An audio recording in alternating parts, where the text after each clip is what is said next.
Robinhood Earnings, a big night coming up in just a few minutes' time. We've got the earnings call on a day that we hit all-time highs. 3 years now in a row, I've beaten the market consistently. I've beaten Buffett, nearly every major hedge fund, and Wall Street and the S&P 500. I've been asked to do a 60-minute interview, exclusive, showing everything, to be challenged and judged. We're doing it live on Thursday after the FOMC report tomorrow. Going to show my strategies in a unscripted, unedited interview for you all. I'm really honored to do it and share my strategies. Today, we sold Coca-Cola right at the top. Exactly as predicted, a $250,000 sale, paid off all our margin and beat the market again. That event is happening on Thursday. But right now, it is the Robinhood event. Robinhood earnings coming up right after this. Tap the like button. I'll see you on the other side. If you're watching this live at the video later on, you can skip this part. But for everybody now, it's time to grab a cup of tea. Let's go.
Good morning, good afternoon, good evening, and welcome to the Robinhood Earnings. As you can see, the stock is dropping down a lot at the moment, and doesn't have to be that way though. We've had a record-breaking day, hit all-time highs again today, beaten the market again, beaten Buffett, beating hedge fund managers, beating Wall Street, beating every indice out there. And I've been asked to do an exclusive interview. I've never done an interview before, and I've agreed to do it on Thursday after the FOMC minutes. A 60-minute special interview on Thursday. It's going to happen live, unedited, unscripted. I'm not made aware of the questions.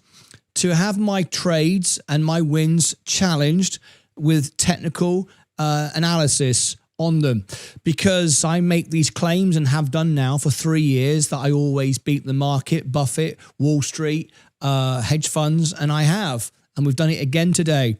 I first of all bought Coca-Cola at the bottom, sold it at the top, cleared $250,000 in margin today, and now whether the market goes up, down, or sideways, my portfolio is going straight to $1 million. So I've agreed to do that. That's happening on Thursday. So after the FOMC report, a special live event on Thursday. I hope you'll join me for that as I take part in that event. Really, really cool. Anyway, welcome to the show. We are waiting for the Robinhood earnings. Let's go through and show you. This is my portfolio today. As you can see, I'm up $14,000 on my brokerage account. I'm up about $6,000 on the Roth IRA, and I'm up another $6,000 on the ISA. So a very good day. I told you today that I would be up $30,000, and bar some change, that is exactly where I am. Literally within a few bucks, I'm 30 grand up today, and that was the number I gave you yesterday. That happened. All right. So now I've been asked by several people actually to do this interview, and I've agreed to do it tomorrow. So a wonderful day. This is the S&P 500. Year to date is up 3.8. Let me show you my performance year to date. Let me put it on the screen. 14.17. That includes still no money being made on crypto. 14.17. So that's 3x, more than 3x the S&P 500. So that's way ahead of Berkshire, way ahead of Warren Buffett, the S&P hedge fund managers. That's 3 years in a row. If we go and look at, and there's no margin, I've sold it all as well. So if we, and no options and no shorts. If we go to my stocks and shares position, it's even better. Look at that. 20% year to date. That's 5x the market. And remember, I have done this with nothing more than Coca-Cola and the S&P 500. Don't tell me you can't get rich by buying the S&P 500 and Coca-Cola. Many people say it's not possible because they focus on other things and don't put the work in and don't spend the time and don't have the patience. It can be done. You can make money very, very easily. In fact, it's so easy, nobody wants to do it because it comes across as boring. But if you don't mind making money, I don't think it's that boring, do you? 20% year to date. The S&P, once again, if I show you, is up 3.78. So I have, and there's no margin here. It's all paid off. So we then move along, and I show you when I sold my Coca-Cola was right there at exactly at that moment there. We've been coming down ever since. Now we are going to go higher. We're going to go to $90. But if you calculate the cost of borrowing, how much money I can make by staying in, I don't need to. But because I've made the profit, I've been able to hold on to $160,000 of Coca-Cola, tax-free, margin-free. So I've still got my position. So if the markets crash, it doesn't bother me. If the markets boom, it doesn't bother me. I'm going to win whatever happens. It's very exciting, right? So if you followed my journey, you'll know I started with $5,000, no options, no shorts. There is my actual real wealth, which includes all of the margin. That's now gone. All of the debt, everything, that is the total. You've watched me do it over 4 years. And there it is. So anyone can do what I do. People talk to me all the time and say, it's because you earn money on YouTube. It's got nothing to do with it. You could give me $1 billion and it would not change anything. People say you can only make money if you've got money. It's not true. And really sad that people that followed us at the beginning got frustrated because they had no money and they gave up. $10 is all it takes. If you are in your 20s or 30s, you can start with $10 and become a millionaire. I'm showing you how to do it, but most people just won't put the time in. So there it is. I hope you'll join me. We've got the Robinhood earnings in a minute, but on Thursday after the FOMC report tomorrow, I've agreed to do this exclusive interview, and I think it'll be very, very exciting. Anyway, I have no idea what I'm going to be asked. That's what I've had to agree to. So anyway, let's look at Palantir. I've told you time and time again, too expensive. Virgin Galactic can't survive in this current climate. Unfortunately, a recession is inevitable now. No rate cuts. We've been saying that for 2 years. No chance. Inflation going up. And again, just because the markets are not good, it's very easy to make money. Enphase Energy, a little spike there. This is a stock that I think can go to $100 from very unusual trading there. Look at that. Yeah, unfortunately, due to the war and the time it's taken and still taking, then these stocks are struggling because you need to be defensive, is what we've been speaking about with Coca-Cola. Anyway, we're starting to see it come up. J&J, this couldn't reach 200. Well, it did. Chevron Oil, up, up, up. The war has gone on too long. Recession cannot be avoided. Carry trade is coming. Japan last night said the rates, the inflation's spiking like massively in Japan. We won't raise rates, but we're going to. They told you that last night. Sensei did a special report on it. So it's all a matter of time now. You can believe what you want. You saw me take my profit from Google. You saw me take my profit from Nvidia, and it all went defensive. And you've seen the rest is history, right? Tilray Brands, no value here. People kept telling me, no, Trump's going to pass it. I said, no, he's not. They gambled. Robinhood going down. This is too expensive. The end of the day, valuations always come and make sense. Remember, if you draw a line from the beginning of time to where we are today, all through a stock, right through the center of it, you will find the value of the stock. Either side of that is the voting machine. Right through the center is the profit, is the value of the business. That's what you look at. People don't do that. They look at this. They look at charts. They look at lines. And Robinhood, because it once went over $100, it's like, it's brilliant. It's going to go there again.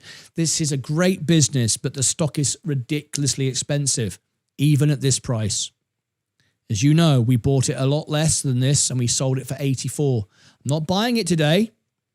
I don't lose money, and I'm not going to start losing money today either. Vertical aerospace, this is the future, which is now the present. Flying in New York. Very exciting. Vaz is there. He's meeting the people. We're even going to give away tickets to go to the air shows and maybe even fly on one of these for free with our Luca coins. We give away Luca coins, which you can exchange for these things. Bitcoin down 0.7. XRP down 0.74. Ethereum up 0.45. But what we're focusing on tonight, My portfolio is solid. It's going straight to $1 million. Doesn't matter if it crashes. Doesn't matter if it goes up. Because if it crashes, I have $250,000 to buy the dip. Now we've made the money. So we're watching Robinhood tonight. We do have the earnings call starting in just a few minutes. If you've just turned up, consider tapping the like button. Let me now go to the comments and consider subscribing as well. You might like to join me on today on Instagram and X. I've got a few viral videos. There's a couple today that have gone viral on X and Instagram. Absolutely blown up, gone crazy for the XRP community. Really, really great. I thank you all for that. X, and there's Instagram if you want to follow me over there and you want to see what's going on. Anyway, let me now come back to the comments in the chat and read what you're saying today. So Liz says, hello. Champagne wishes and caviar dreams. In Germany, we might lose the 1 year hold in tax free after 1 year. Thank you, Liz, for sharing. Good afternoon, everyone. William Myers, my number one supporter on X. No one comes close. William Myers is just, I don't know how he does it, actually. About crypto I talk. Yes, Liz, thank you. Gross falling off a cliff, says Mike. Oh my goodness, Robinhood. Not really. It's not a surprise. It's too expensive. It had to happen. All right. You know, I said I wouldn't buy it at these levels. I sold it at 84. N-phase spiked and sold back off again, yeah. Why is N-phase going on wild swings after market? Unfortunately, we can't cover two earnings at once. I wish Sensei could have covered it or Vaz, but unfortunately, I can't be in two places at once. What's about Hood now? Well, we'll find out in a minute. Very excited about the future. I love the product, but I wouldn't buy the share, the stock price. It's way too expensive. Thank you, Martyn. I made 229% today. 229% today? How did you make 229% today? That sounds a bit silly. How could you possibly make that? Thank you, Martyn. Why are you thanking me? Because it sounds like you bought some meme coin. Because you haven't made 229% today on Coca-Cola, have you? So I don't know why you're thanking me. You're just having a bit of fun with me. You're not one of my members. There's no way that's true. I think you're just having a laugh, right? Anyway, very funny. 6% drop on missing EPS by 0.1, says King Maxi. Hood missed by 0.01. No surprise, really, is it? With the crypto state, it was inevitable. That's how they make their money. How do you feel about XC? What do you mean XC? The XE rate? The XE platform? What stock is XE? I don't know what you mean. Thanks for your top tips. I nearly bought Hood. Yeah, that would have been a big mistake at this level. Is why risk it? Why do you need to risk for money for things you don't actually need? We're putting profits in SGov. Am I doing that? I'm not, no. I'm still fully in the market. N-phase is a beat against 0.37 prediction. Thank you, DJ Hayes. It's about the future, and the future isn't great until this war is over. Unfortunately, Trump said the war will be over in 4 weeks or 3 weeks. It's been 2 months and it's getting worse. Inflation is now inevitable. Recession is inevitable. Can't avoid it. All of this now it's just around the corner. September, October. That's why, and one of the many reasons why I sold. Martyn, are you still holding VU? Yes, I am. Yes, I am. I share all my trades with everyone, so you know what they are. You know what I'm selling. You know what I'm buying. X Energy, he means. X Energy? I don't know. I've not looked at it. Thank you, Liz. I'm holding my Coca-Cola and VU for the time being still. Yeah, I'm still holding Coca-Cola. Because I made all that money, I now have $160,000 of Coca-Cola for free. So I'm now going to earn all that dividends without actually having to pay for it, if you like. So there you go. I think you made 7%, and oh, that makes sense. 7% makes sense. Yes, indeed. That does definitely make sense. Martyn received a gift membership. Oh, hello. What's this? Have we got... oh, hang on a minute. Yeah, I know we're not showing on the screen at the moment. Let me see if I can fix that. We've had a little issue today with memberships being shown, and 1970 Buckley has been very kind, and it's not showing. Let me just do a little test. Members. Aha! That's not being shared on the screen. So let me try and fix that. Please hold on a second.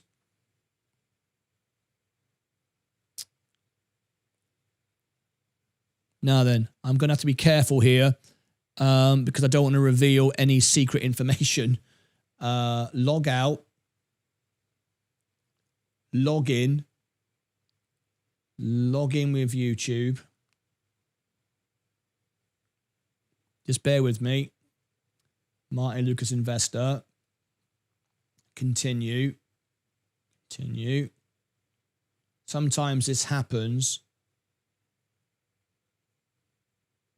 Alert box. Test. YouTube. Super chat. Okay. Not showing on the screen. Not showing on the screen. Alert Martyn Lucas Investor. That's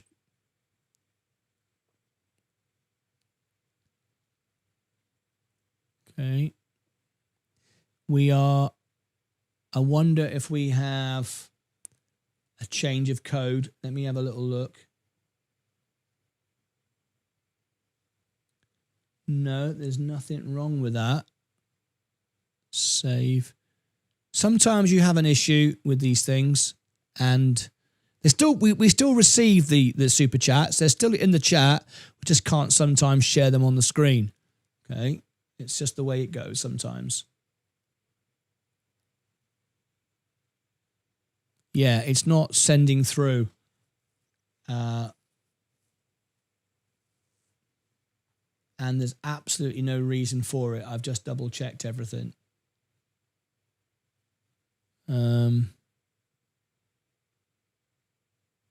Yeah, unfortunately, 1970 Buckley just donated 5 memberships.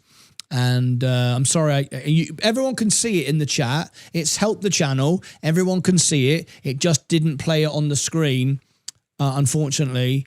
There's an integration with different software, and sometimes it lets you down. And I've just checked it to make sure we're good, but unfortunately, it's not playing. It happens sometimes.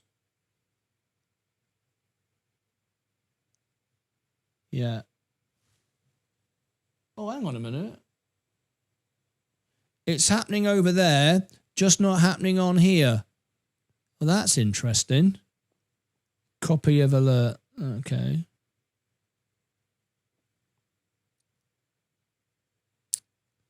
Let me see if I can.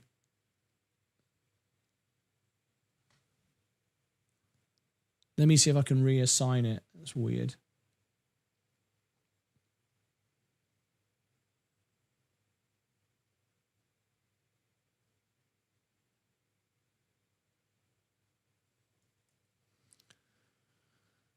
Sorry about this. I want to get it right. We've got time. We've got 15 minutes. We've got, in fact, half an hour before the call begins. So we got time. Let's see if we can. I've never been able to fix it, though, during a live event.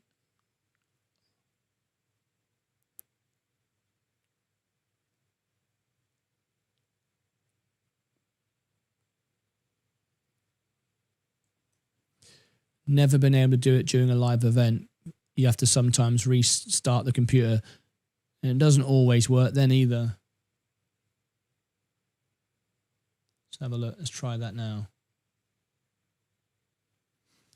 It's really weird because it's going through to the extra channel. So it is working. It's just not being picked up on this channel. Or this broadcast, rather. Yeah, sorry about that, folks. I probably, until I... Yeah, unfortunately. Yeah, it's working on the extra channel. So it's obviously something to do with my broadcast software. I'd have to stop it and start again. So let's assume we're not going to do that. All right, that would be a bit daft. Be interesting to see if I closed my Ecamm live and then I came back in again. I wonder if I could do that. Oh, it's not worth it, is it? Just to see if that works. Be interesting though, wouldn't it? Yeah. Anyway. Other platforms having trouble also. Oh, thank you, Kurt Martin. Yeah. Yeah, there is some issues. Sometimes stuff happens, but it's all good. I haven't seen my buddy Tidy Big Dog in quite some time. Diesel Raider, no. Hi, RB. Howdy, RB. Big Dog is AWOL. RB, hello, Martin. How you doing? Congratulations, RB. Yeah, it's been one hell of a day. Yeah, about $30,000 up today across my brokerage, Roth, and the UK ISA as well. So it's been a record-breaking day today, and I've been asked to do an interview, which will happen on Thursday. I've never done an interview, and I've agreed to do it, unedited, unscripted, on Thursday, a 60 minutes interview. It'll be broadcast live, and you can all be there. So hopefully you'll join me for that. It's going to be quite something, having all my trades challenged and checked, because I'm now claiming for 3 years to have beaten Buffett, Berkshire Hathaway, hedge funds, the S&P 500, and indeed I have, and I'm going to be interviewed about that on Thursday. It's pretty cool, right? I'm buying 33 shares. I like to give money away, says This Is Gaming. I bought options 2 weeks ago. I know I'm not part of your membership, but I've been following you since last year. I'm still here, still new to trading. Bernard, is that Bernard? Oh, Bernard. Welcome. Good luck to you. I never use options. I don't like it. To me, it's a form of gambling. I don't think you need to gamble. I think it's very easy to make money. So I just buy great businesses at great prices. I always buy the bottom. I never focus on selling the top, even though that's what I achieve all the time. It's very easy to do. Anyway, did you sell any Coca-Cola today? If you did, I have never had any notifications. UK investor, you're on YouTube Electrum. Yeah, I've got unfortunately, it wouldn't allow me to post today. I've not posted there yet. We're having some issues online with YouTube today, hence I can't share these links. It was live in Discord. I did it live in Discord, and I hope to share those trades. Yes, I did. I sold $250,000 of Coca-Cola today. Paid off all my margin. Well, I left a tiny little bit. I left a small amount of margin today. I left about $17,000, which I'll pay off in a month and a half. I didn't want to sell any more. But yes, I did $250,000 trade today. How you doing, Liz? How you doing? Hi, RB. Right, it's 3:30 tomorrow. We've got the FOMC report. We've got this exclusive interview, 60 minutes interview on Thursday about my trades. And right now, we're waiting for the earnings call to start for Robinhood. We have a little bit of time. As you know, they broadcast now on YouTube. Even though I think they do a relatively good job, there's a lot of distractions with Robinhood. I think they're not the best. They don't have the best production team, I don't think. I think they could get a much better production team. They make some really silly errors about microphones, bad quality, and all sorts. If you notice that with Trump as well, the White House, the audio's always off. I don't know who runs their audio, but it's just rubbish. I don't know. Robinhood have the same production team. It's a bit rubbish. But anyway, they are going live in 10 minutes. Now, the 10-minute countdown they've got is for a build-up for a further 15 minutes. This is what Robinhood do. They have a 15-minute build-up. This is protocol for earnings calls. They go live 15 minutes before the call. And because they're on YouTube, they're doing a 50-minute countdown. So we want to be there live for it so you wouldn't miss anything at all. So there we go. Anyway, we'll come back to that in a minute. There's no real point just staring at a blank screen. Have we got any questions, thoughts on INFQ? I don't know. I've never looked at it. If you become a member, I can do a review for you. Stephen, how are you doing?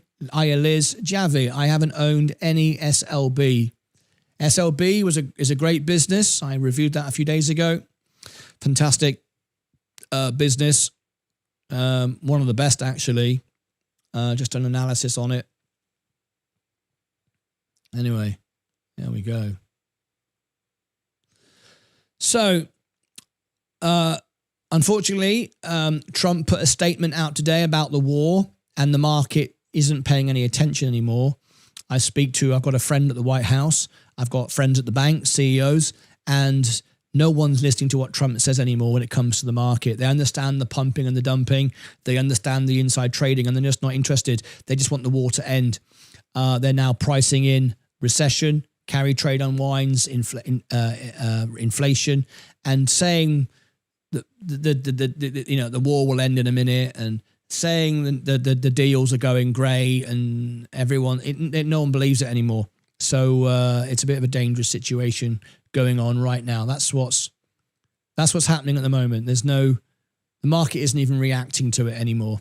It just wants the war to end, and that's it. Unfortunately, when it does end, Iran will be more empowered than they were before. This has cost the US government and us taxpayers billions, if not $1 trillion. I don't know how much it's cost, but a lot of money, which we'll pay for. And we haven't done anything. We've just blown stuff up.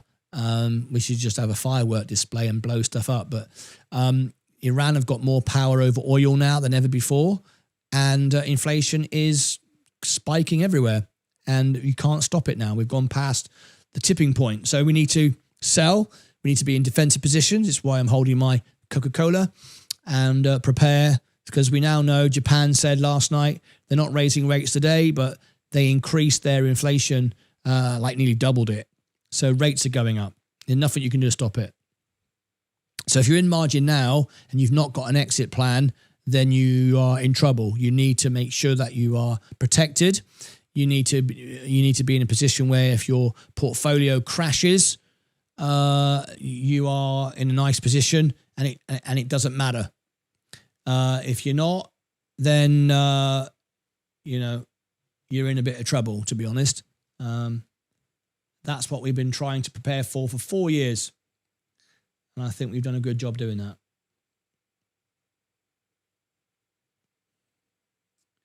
Anyway, I hope you'll all join. I see lots of people are joining me on Discord.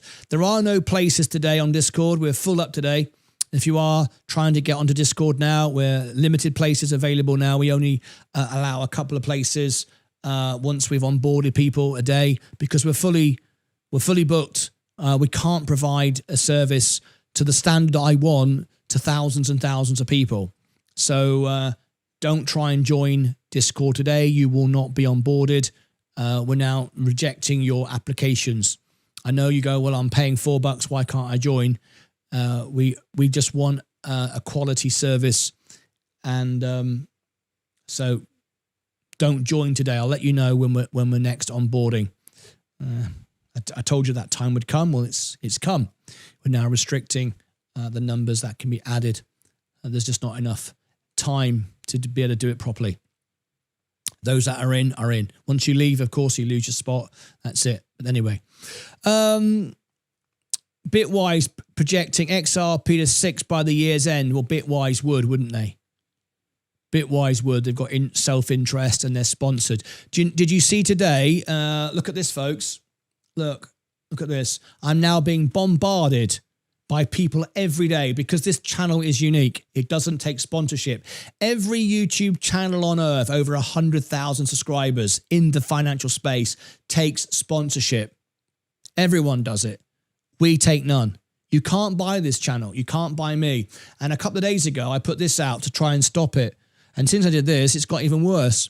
Look, how to contact, this is on my X account, how to contact me. 2 ways only. Talk to me live in the chat on YouTube shows. That's it. Real conversation, humans showing up, talking to me. Don't phone me. Don't text me. Don't email me. Don't Instagram. Don't offer me money. I just don't respond to it. Or through Discord Pro only, if you are a Discord Pro. That's it. That's the only way, all right? I live a clean, simple life, aim to provide a great service, no clutter or noise. We don't do sponsorship. We don't do anything. Well, guess what? Since then, I get about 1,000 emails a day. Look at this. Let's have a look. Let's scroll down. Look at all these new followers today. It's gone absolutely... Look, 95 followers in the last 15 minutes. My X account has gone bonkers today. But look, you got the trolls laughing their heads off because they just don't understand what's going on. Right? They're losing their money all over the place. If we scroll down here, you'll see, look at this. Big sponsors. Look at this. Here's another one. Crypto Nation. Let's talk. I have a proposal. I get thousands of these every day in emails, right? Even though on the X account they're posting, it says the only way you can message me is this. Be real. Come into the chat. Have a conversation. Nope, don't do that. I'm going to send you a message on X and ignore that. So you go on this and it's Crypto Nation.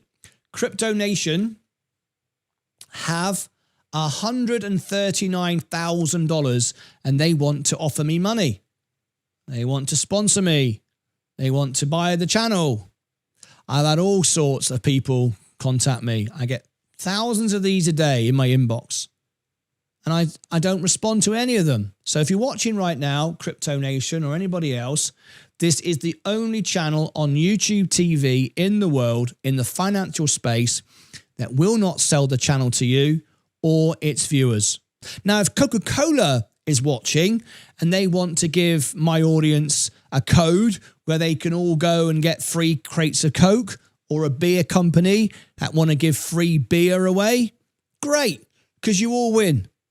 And you can pay me whatever you want for that, and I'll just put it in the stock market. Pay me $1 million, you pay me $10, I don't care. And you can sponsor the channel, and that'll be nice, right? Sponsored by Coca-Cola. Everyone click on this link and claim a crate of cans of Coke. Everyone wins, nice. No one loses. Credible, honest, real. Provides a value, provides a service. Everyone's happy, right? Wouldn't that be nice? Be nice, right? Be nice. We will do that. So if Coca-Cola's watching, I do speak to them, so you never know. Or a beer company, or a car company, or a holiday company. Give everybody holidays. All right, there you go. Provide value to my viewers, but you can't buy my opinion to say your crypto coin's the best crypto in the world. It's not going to happen. Lockheed, a good buy, or now is I wouldn't buy Lockheed Diesel. Wouldn't buy any defense stocks. I don't mean defensive.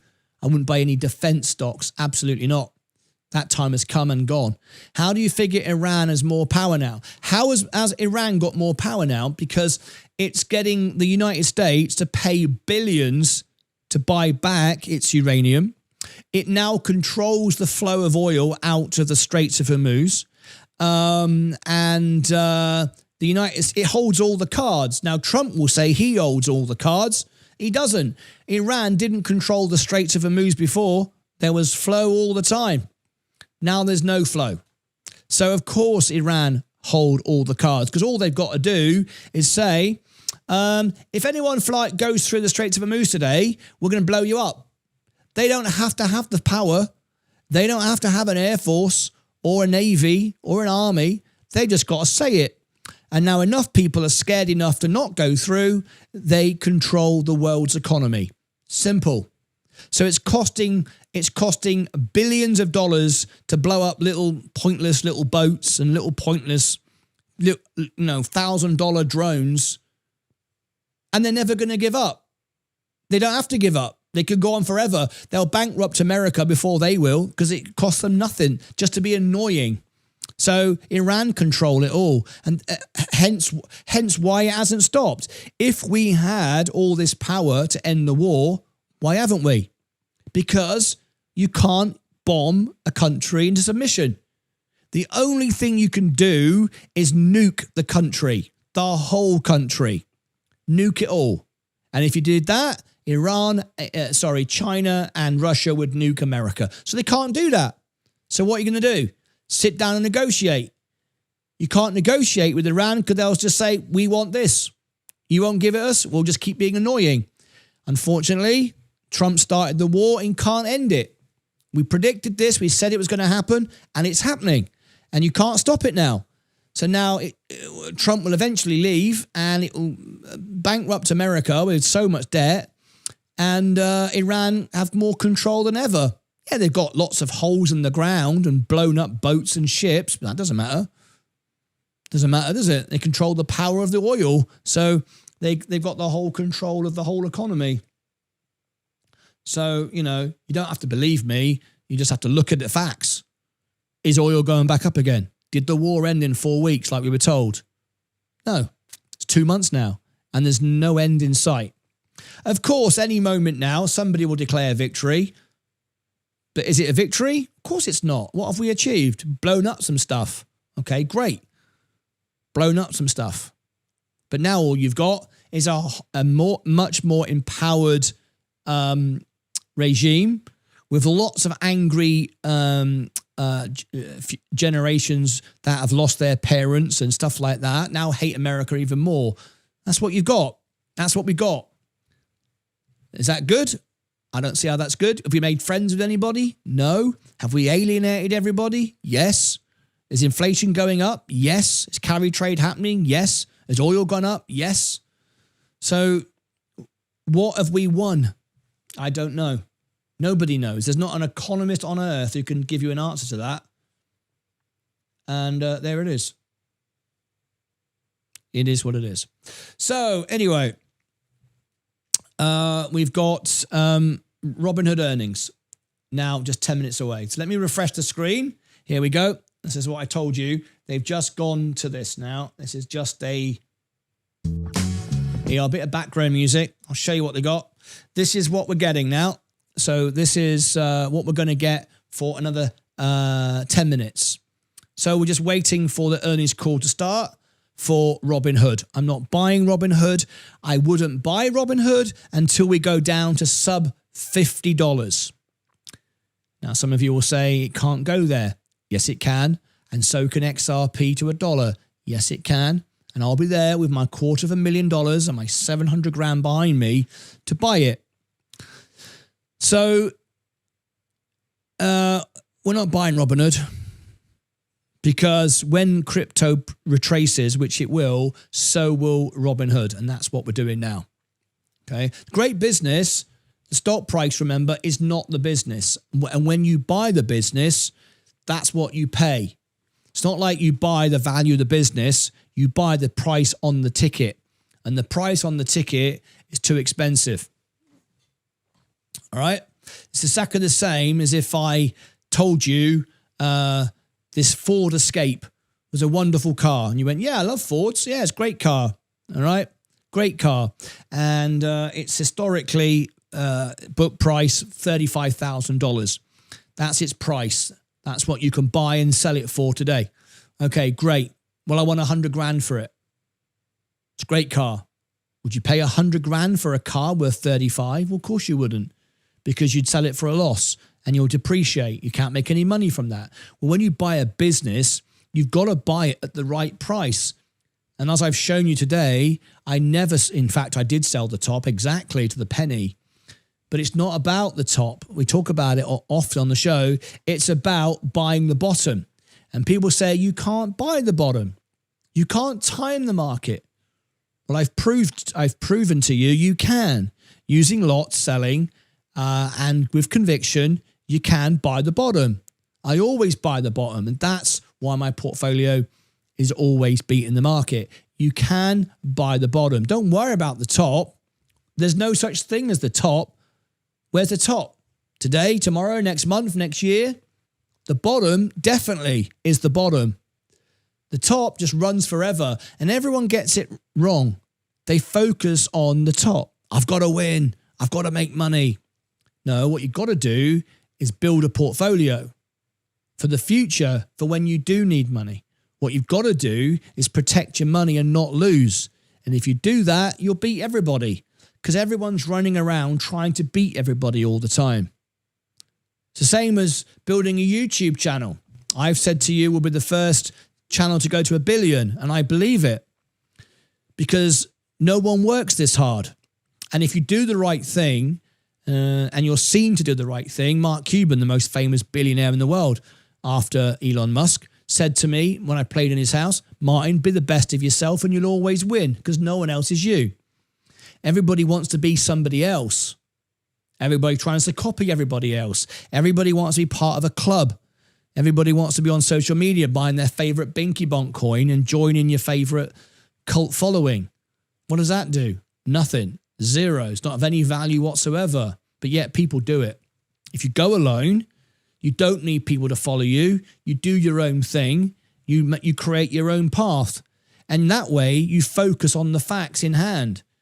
You look at what needs to be done, not what everybody says needs to be done, because people just talk stupid. And most people are lazy, if I'm honest. Most people are lazy. Yeah. We had people watch our channel at the beginning and they didn't have much money and they said, I can't get rich doing it your way. I've only got $100, $1,000. I said, of course you can. No, I can't. I can't get rich by buying the S&P. I said, yes, you can. You can't get rich by buying Coca-Cola. Yes, you can. You can't time the market. Yes, you can. No. I'm going to buy Tilray brands. I said, why? It's a joke. It's a scam. It's not a scam. It's a joke. You're in bad company. Remember, I always said, would you hang out in the worst bar in town where all the idiots hang out? Why would you do that? Why would you not hang out in the best university where the smartest minds are assembled? Why would you hang out in the idiot club when everyone's going to talk stupid? But people do that. So they hang out in little groups and little places on Reddit, and they convince each other the world is, if they all get together, they can pump the market. You can't do it. You can't do it, but they'll say they can. And then we're all together, boys. What the hell? And you can always tell a successful channel by who's watching it.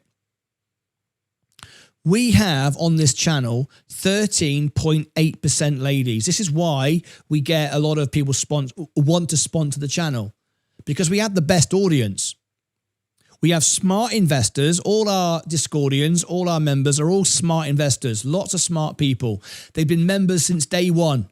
No one unsubscribes, no one unfollows, these are all successful people. Members all the time, engaging on Discord all the time, watching the shows. It's brilliant. But 13.8%, do you know what the percentage is for the average Crypto Bros channel? Less than 1%. Ask yourself why. Why would an intelligent woman who goes to work and earn money, who wants to invest, watch a couple of idiots sat there with their headphones on, with their baseball caps on, in their bedroom? A woman couldn't much more discerning. So if you build your audience around your mates down the pub, you surround yourself by losers. And then you lose. Is it surprising that you just lose? I mean, is it surprising? If I wanted to learn to play football, I'd want to hang out with the England football team, wouldn't I? Or the Brazilian football team, or the German football team for that matter. Wouldn't I? I wouldn't want to hang out with a bunch of fat, overweight, middle-aged blokes down the pub on a Sunday, would I? I mean, that's probably what I've got because that's all I can have. But if I could, and the point is you can choose who you hang out with, why don't you? So if you every day watch a YouTube channel or a X account that promises you stupid stuff, then you just believe that after a while because everybody else makes you feel that way. We're all hanging out. We're all telling each other the XRP's going up to $1 million. Let's do it. You all hang out together, don't you? What's the point of that? You know, just because you're in a club on X, no one's loyal. No one's paid to be there. No one even benefits, not even the person who hosts the X account. You don't make money on ad revenue on X. You've got to have hundreds of millions of views, and these people don't. They have a few thousand here and a few thousand there. How do they make their money? They get paid by the scams that they're promoting. So they don't make any money out of doing it. Well, we have members. We have members on Discord. We have subscribers to the newsletter. People invest in the actual product, not just watch for free because someone's spouting rubbish. So anyway, we got just 5 minutes ago before the earnings. I'm just sharing this with you because on Thursday, I'm doing a 60 minutes interview, an exclusive I've never done before. I've never done an interview before, and I'm going to be challenged, questioned. I'm not allowed to know the questions. I'm not allowed to know how they're going to challenge me. And they want to question all my trades and see if I've really beaten the market 3 years in a row. See if I've really beaten Buffett. See if I've really beaten the market. See if I've really beaten hedge funds. I have, by the way, so I'm not worried, but I'm going to be challenged. And I want everyone to win. I would love this to be my legacy when I'm no longer here, knowing that there are tens and hundreds of thousands of Lucasades who are motivated, disciplined winners, and you live a great life. And remember, it's not about the money, it's about the achievement of winning. Do you know what I did today for the first time? I made 30 odd grand today, paid off all my margin, $250,000. What did I do? I've got a guaranteed $1 million now. What did I do? Did I go out today and buy a new car, a Lamborghini, Ferrari? What did I do today? Well, I haven't bought myself anything at all for years. I bought nothing for myself. Nothing. No drinking, no smoking, no drugs, no rock and roll lifestyle, no stuff, no clothes, no watches, no cars, no holidays, nothing. Today, I decided to treat myself. And I decided it gets quite hot in the studio. So rather than wear my black trousers, I want to wear in the summer a pair of black shorts. And I've got one pair of Adidas shorts. I'm wearing them right now, actually. A pair of black Adidas athletic basketball shorts. But I've only got one pair. And I have to keep washing them every couple of days. Right? So that's no bloody good. I mean, I changed my underpants, by the way. But the shorts, I've got to wash every couple of days. So I went out today. I went to Amazon. And I said, I'm going to buy myself some new shorts. So I bought 2 pairs of shorts. So I made 700 grand to spend $25 on Amazon to buy some shorts. And that's it. So I don't need the money. So if you don't need the money, you'll make the right decisions. That's what I'm trying to say. That's what the moral of the story is. Focus on winning. Focus on winning, and it feels good. You don't need to buy the stuff. All right? Because once you own the business, you can have as much stuff as you want. Warren Buffett's the same. Lives in the same house, same car. I've had the same house. I've got the same house. My house in Cornwall. I've had it for like 35, 40 years now. Same house. Same house. Basic starter home. It's nice. It's by the sea. It's in Cornwall. But it's the same house. I've never, nothing fancy about it.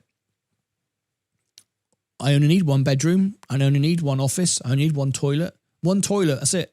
One sink, one shower, and a bed, a kitchen. That's it. And anyway, there it is. Right, Robinhood, 1 minute to go. Let me...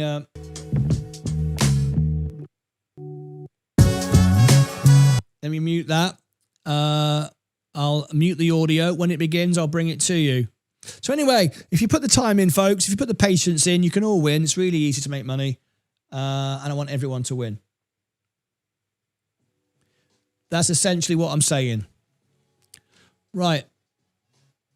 Here we go. The Robinhood Earnings. Let's do it. I'm not buying Robinhood tonight. I don't want to lose my money. I want to invest on Robinhood. I don't want to buy Robinhood stock. Doesn't make any sense. Too expensive. If you pay too much money, you never make any money. Don't matter how good it is. Here we go. Stand by. Oh, I can't believe I'm mute. Oh my gosh. I've got copyright. I'm supposed to be muted. Bloody hell. Right, I'm waiting for it to start.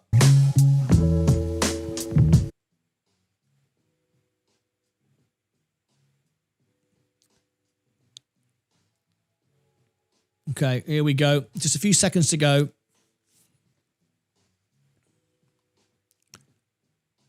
Here we go. Thank you to everyone for joining Robinhood's Q1 2026 earnings call, whether you're tuning into the live stream or here with us in person.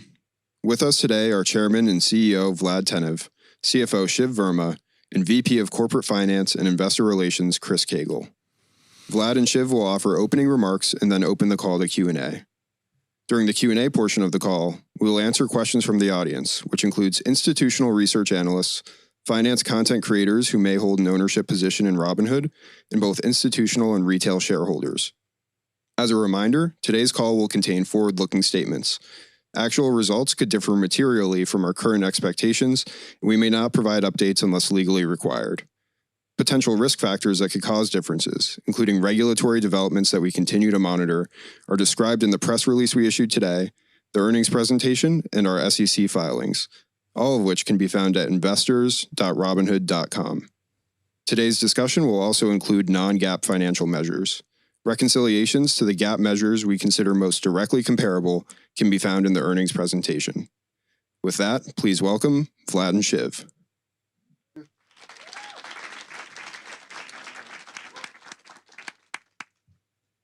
All right. How's everyone doing? I've been told that this may be the first ever outdoor earnings call in history. Can you believe that? Very cool. Shiv, they told us before we went public that earnings calls aren't going to be very much fun, that they're going to be a chore, that actually being public wouldn't be very much fun. And I think part of what we're trying to do is improve the branding of being a public company. I think that's going to be pretty important. The branding of it has been very negative, and maybe that's contributing to companies staying private longer and longer, and retail shareholders being left out of all of those potential returns. So yeah, hopefully you guys find this informative and also entertaining, and we can shift the perception of what it means to be a public company slowly but surely. So we're back at our HQ in Menlo Park with a growing audience of in-person folks, shareholders and analysts. So thank you all for being here.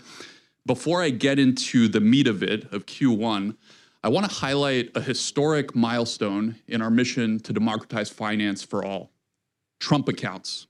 Okay, we announced a few weeks ago that Robinhood will be the broker and sole initial trustee for the Trump accounts, under the direction of the U.S. Department of the Treasury. And over 5.5 million American children are already signed up, and over 60 million, 60, are eligible. So these children will now experience the power of equity ownership in the U.S. stock market, which we believe is the greatest engine of wealth creation in human history. It's an incredible honor to be trusted by the United States Department of Treasury and to partner with BNY, America's oldest bank, which was appointed as financial agent to manage the program. And by developing and managing the new Trump Accounts app, we're getting Robinhood technology in front of the next generation of investors, 60 million of them. This is also a new way to extend Robinhood's mission beyond just retail and institutional to helping governments and building a public sector business, which we actually see as a big opportunity, and we can really help there. Now, our hope and aspiration is that this should be the best technology product that the government has ever built or been associated with. So we're really excited about this. Now let's get to Q1. So as a reminder, we're focused on a three-part strategy. Number one in active traders, number one in wallet share for the next generation, and of course, our long-term mark, number one global financial ecosystem. So active traders, if you're an active trader, we want you to feel like you're at a disadvantage trading anywhere besides Robinhood. So using another brokerage or another financial platform, that should be an irresponsible and irrational decision. That's the goal. So a few things to highlight there. As we continue shipping great products for our customers, in Q1, we saw record levels across prediction markets, futures, index options, shorting, and margin. So our active traders were very active. We saw double-digit year-over-year growth in equity and option volumes as well. So that's been great to see.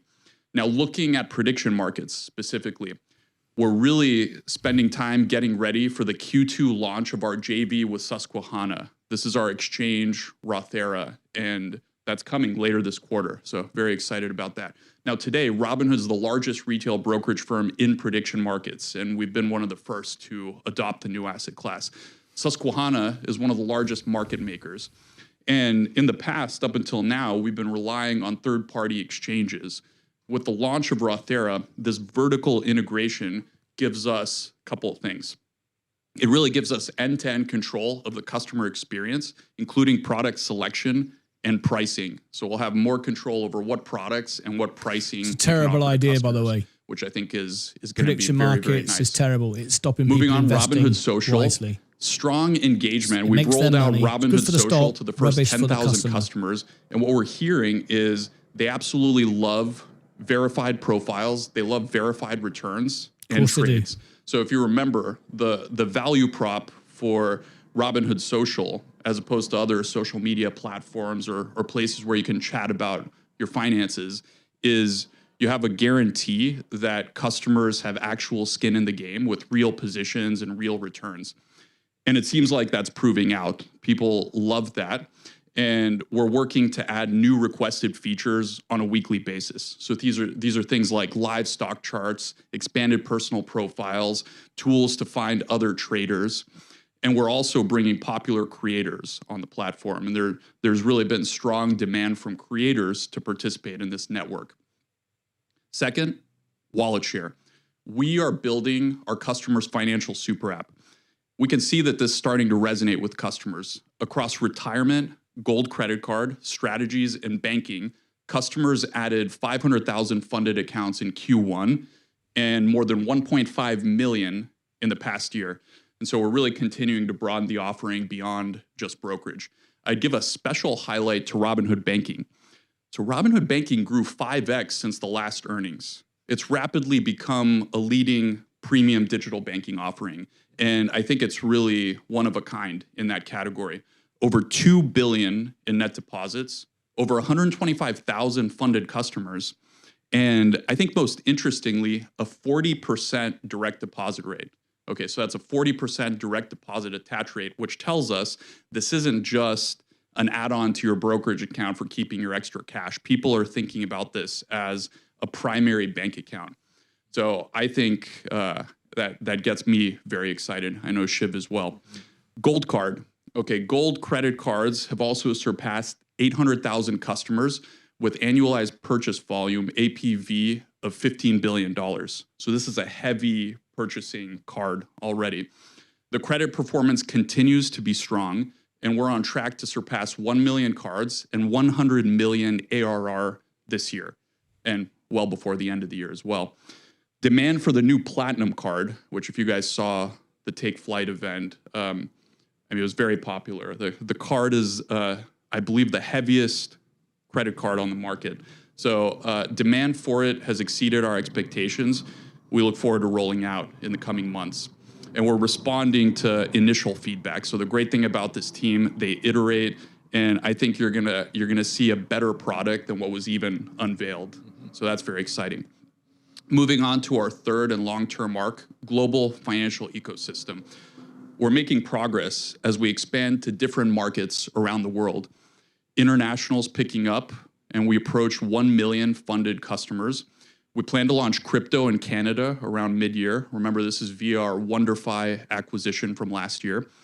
And we have received in-principle approval from regulators in Singapore to offer a comprehensive suite of brokerage services there. So that's a big deal. Bitstamp continues to win institutional customers, gaining market share. And we're enhancing the offering. In particular, there's been a lot of interest in institutional lending. So you're going to see us digging in and doing more there. Across the entirety of the business, we're really turbocharging Robinhood with AI as well. And if you think about the impact of AI on our business, it's actually three different things. So first, we're aggressively leveraging AI to drive efficiency and productivity internally. We've been doing this for a long time, and Shiv will talk a little bit more about the wins we've been seeing there. The second thing, we've been and we continue to give customers access to the highest quality AI-powered tools. So Robinhood Cortex, which we unveiled about a year ago, used by nearly 1 million customers so far. So this is like AI intelligence throughout the Robinhood app. You can see it in the stock digests, and you can now see it in Cortex Assistant, which is our AI assistant within the product. So now that's rolled out actually to all Gold customers. And so we're putting the financial intelligence coupled with our market data in your pocket. Customers are using it to do portfolio and P&L analysis. They're using it for stock research and stock screening. And you should expect to see it get better and better. I think we really love what we're seeing there.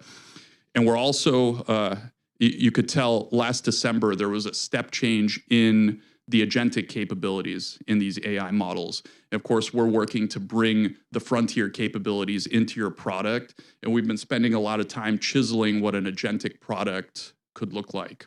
So stay tuned there. And third, and this is an interesting one, AI is affecting the markets and investors. So one of the things that we've been spending a lot of time on is empowering customers to participate in the economic value and the upside created by these AI companies. Now, the unfortunate thing has been a lot of them are still private. In some cases, staying private, valuations of hundreds of billions.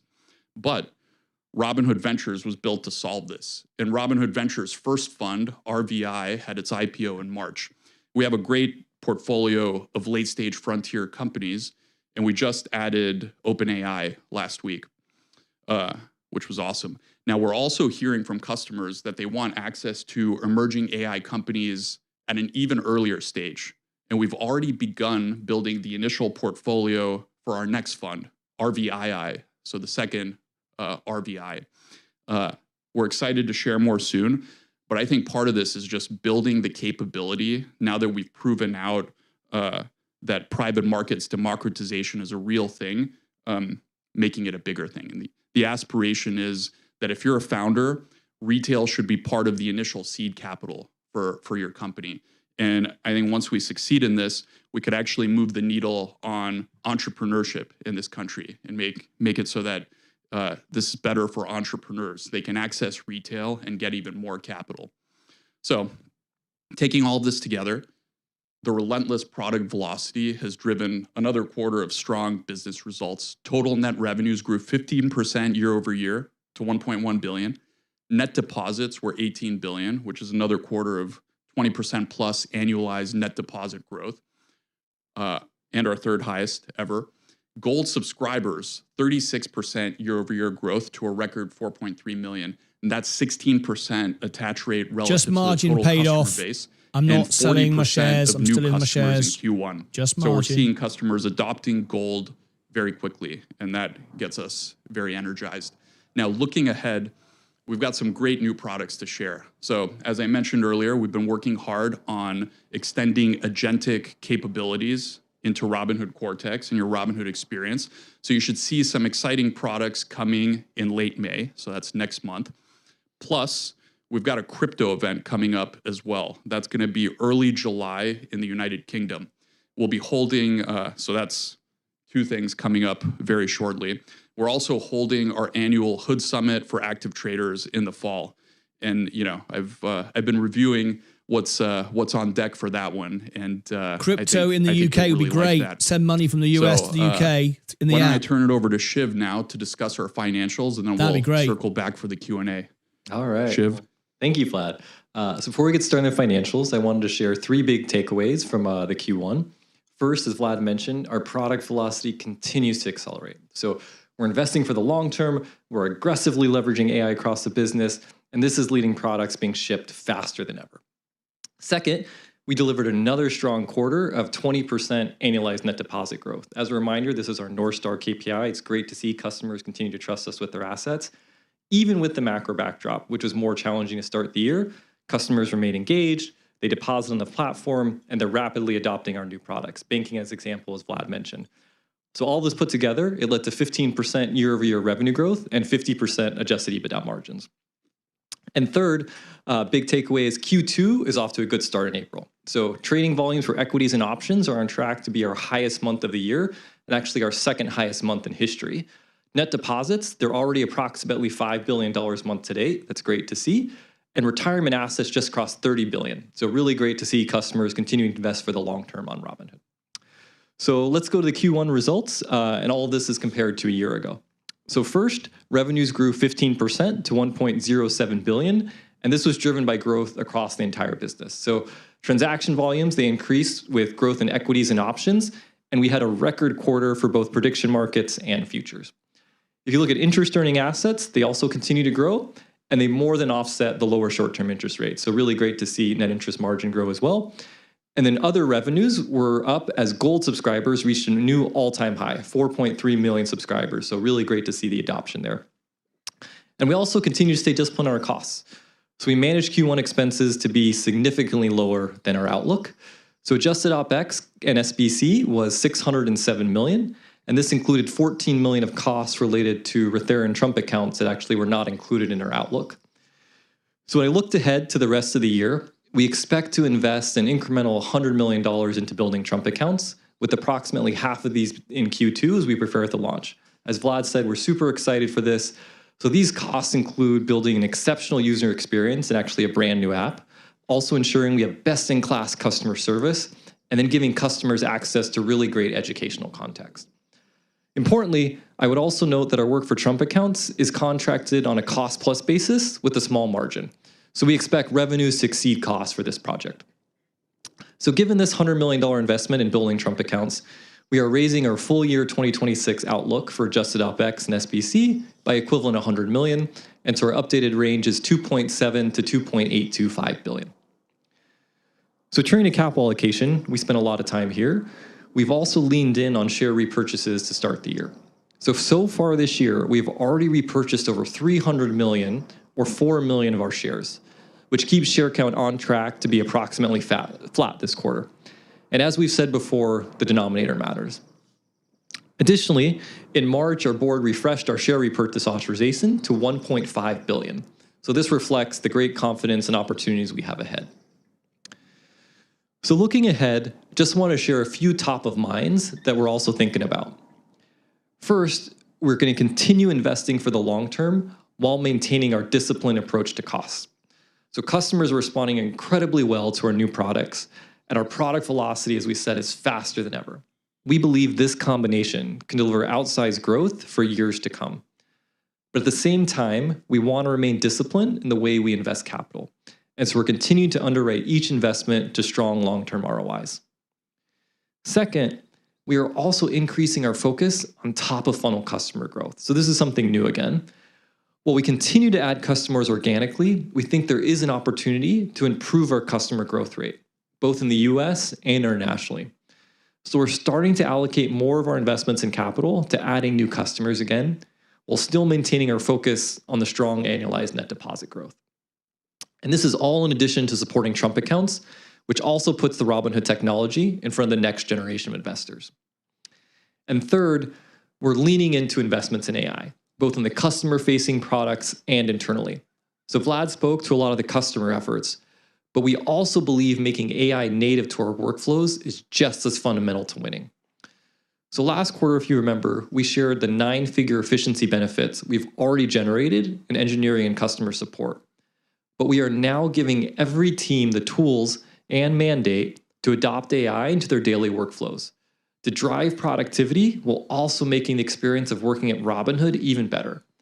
Today, over 90% of our employees are already using AI tooling in their workflows. That's great to see. And these adoption numbers, they continue to increase weekly. Another example of a data point we watch is commits per engineer. This measures how much code our engineers are successfully deploying into production. It hit a new high in Q1, and it's up 50% since the start of last year, as our engineers are leveraging these AI tools to build even faster for customers. So we believe AI has the power to transform financial services for both customers and employees, and as a technology company, we plan to lead that charge. So putting it all together, We believe the opportunities for 2026 and beyond remain massive. Our teams are hard at work. They're shipping great products for customers, but we're also staying lean and disciplined to generate operating leverage for shareholders. And as I said last quarter, our financial North Star remains the same. Maximize earnings per share and free cash flow per share for shareholders over time. So with that, Chris, why don't we go to Q&A? All right. Thank you, Shiv. For the Q&A session, we'll start by answering shareholder questions from Say Technology. And after the Say questions, we'll turn to live questions from our audience. And then we'll go to dial-in participants. So the first question from Say comes from Sebastian G., who's joining us live via Zoom. Sebastian. Hey, good afternoon. Good afternoon, everyone. Thank you, Vlad and Shiv, and thank you to the Robinhood team for the opportunity. Thank you for everything you guys do. My question is around the dividend tracker that you had previously announced. Can you give me an update on the current status of that? We love our dividend investors at Robinhood. We call them dividend hounds. You're a dividend hound, Sebastian? I am. I sure am. Yeah. So the short answer to your question is it's in the works, and we're going to be launching it this year. So on track for that. The reason it hasn't been launched already is that as we sat down with our team to think about what we could be doing even more for our dividend hounds, one thing came up. So a lot of them had this complaint that, some of the other brokerages pay out their dividends in the morning, but we do it in the evening. So why can't we pay out the dividends a little bit earlier, match everyone else? So we looked into this, and what we discovered was that actually the dividend record date is up to 2 to 3 weeks before the dividends are paid out typically. And so we saw an opportunity not just to match what everyone else is doing, but to beat it and to give your dividends an average of 17 days or 2 to 3 weeks earlier. And this is like real value. So one of the other reasons why hopefully it'll be irrational to use another brokerage for your dividend investing than Robinhood. So we got excited about this. We're shipping that. That's live. Should be this month. And now our team is turning their attention to making what at this point, given all the questions, needs to be the world's best dividend tracker. So stay tuned for that and enjoy the early dividends in the meantime. Looking forward to it. Thank you. Awesome. All right. The next Say question is from Matt S. Vlad, what's up? Hello. Hey, what's going on? How are you? So excited to be here. Really appreciate it. Okay, so my top voted question was, will Robinhood have IPO access to any of the upcoming mega offerings? Okay, yeah, that's a great question. So I have to preface it by saying I can't really be specific with you about what IPOs may or may not be on the platform listed before you actually see it. That being said, in the past couple of years, we've seen a distinct shift where pretty much every major IPO of consequence has been on Robinhood's platform. And in most of these cases, the founders, the CEOs are engaging with us directly, asking for help with their retail strategy. And, there's a big change from when we launched IPO Access, which was back in 2021. We really had to claw and scratch and, ask for favors to get retail these allocations. And, everyone was telling them you don't want retail in your IPOs, certainly don't want more than 10% retail allocation. And now we're starting to get the CEOs talking about how they're actually driving larger and larger historic sized allocations, 20%, 30%. We're starting to get questions about how big is too big. Why isn't anyone doing larger? And I think that's awesome. I think we've helped really change the game, and now retail has a real seat at the table in IPOs. And with Robinhood Ventures, we're driving that even earlier. So I think that's a durable trend. I think it's going to continue. And so you should expect that that'll happen in the future. And we're going to continue to work tirelessly to get the highest quality IPOs and private companies to treat retail as a first-class constituency. All right. Thank you, Vlad. That concludes our shareholder questions from Say Technologies. Now we'll move to Q&A from folks here live in Menlo Park. So the first question goes to Alex Margraf.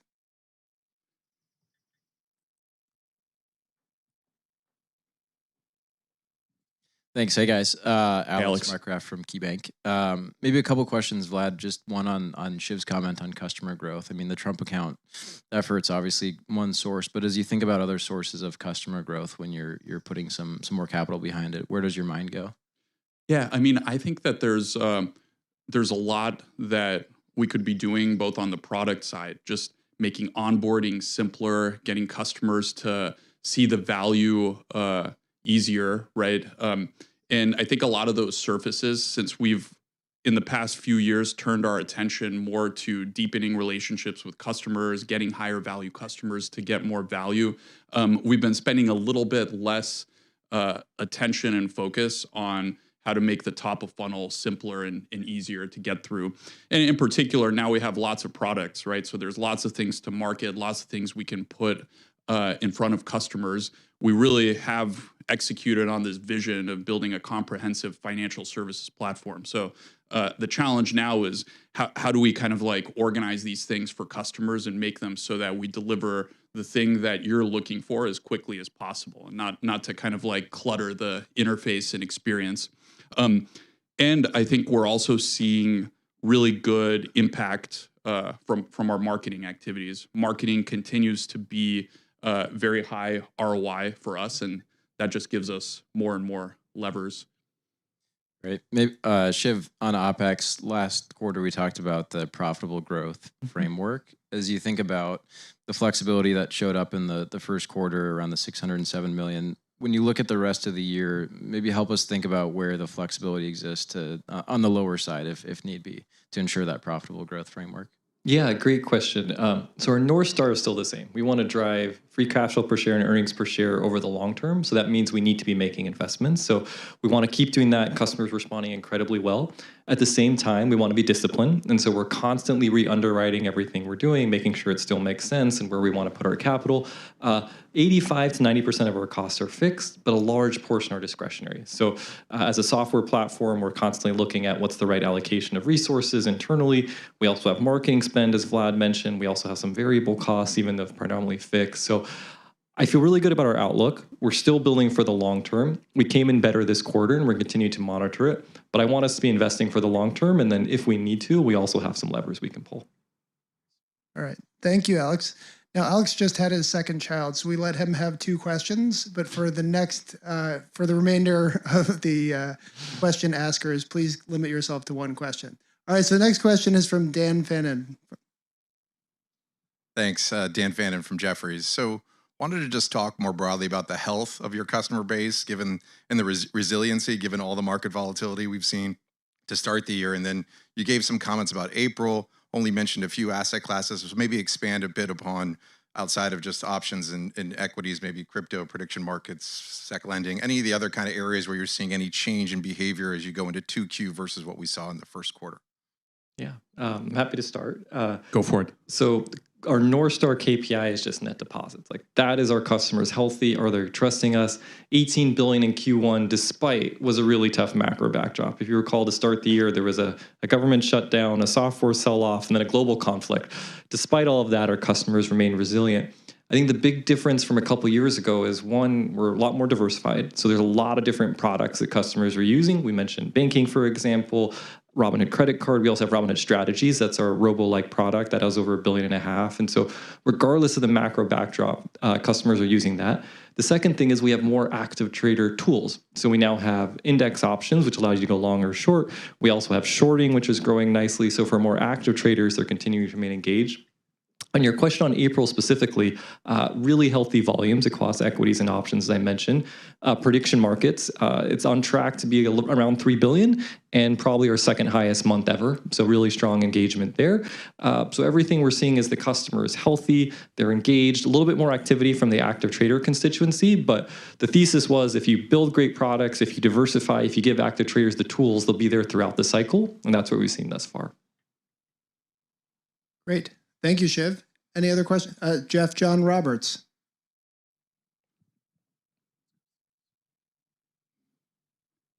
Hey, Jeff. Hey, Vlad. Nice setting. My question's on prediction markets. How does Robinhood see this industry evolving? Do you see in 2 years it being like a Uber Lyft type duopoly, or is there going to be like 5 or 10 or 15 players?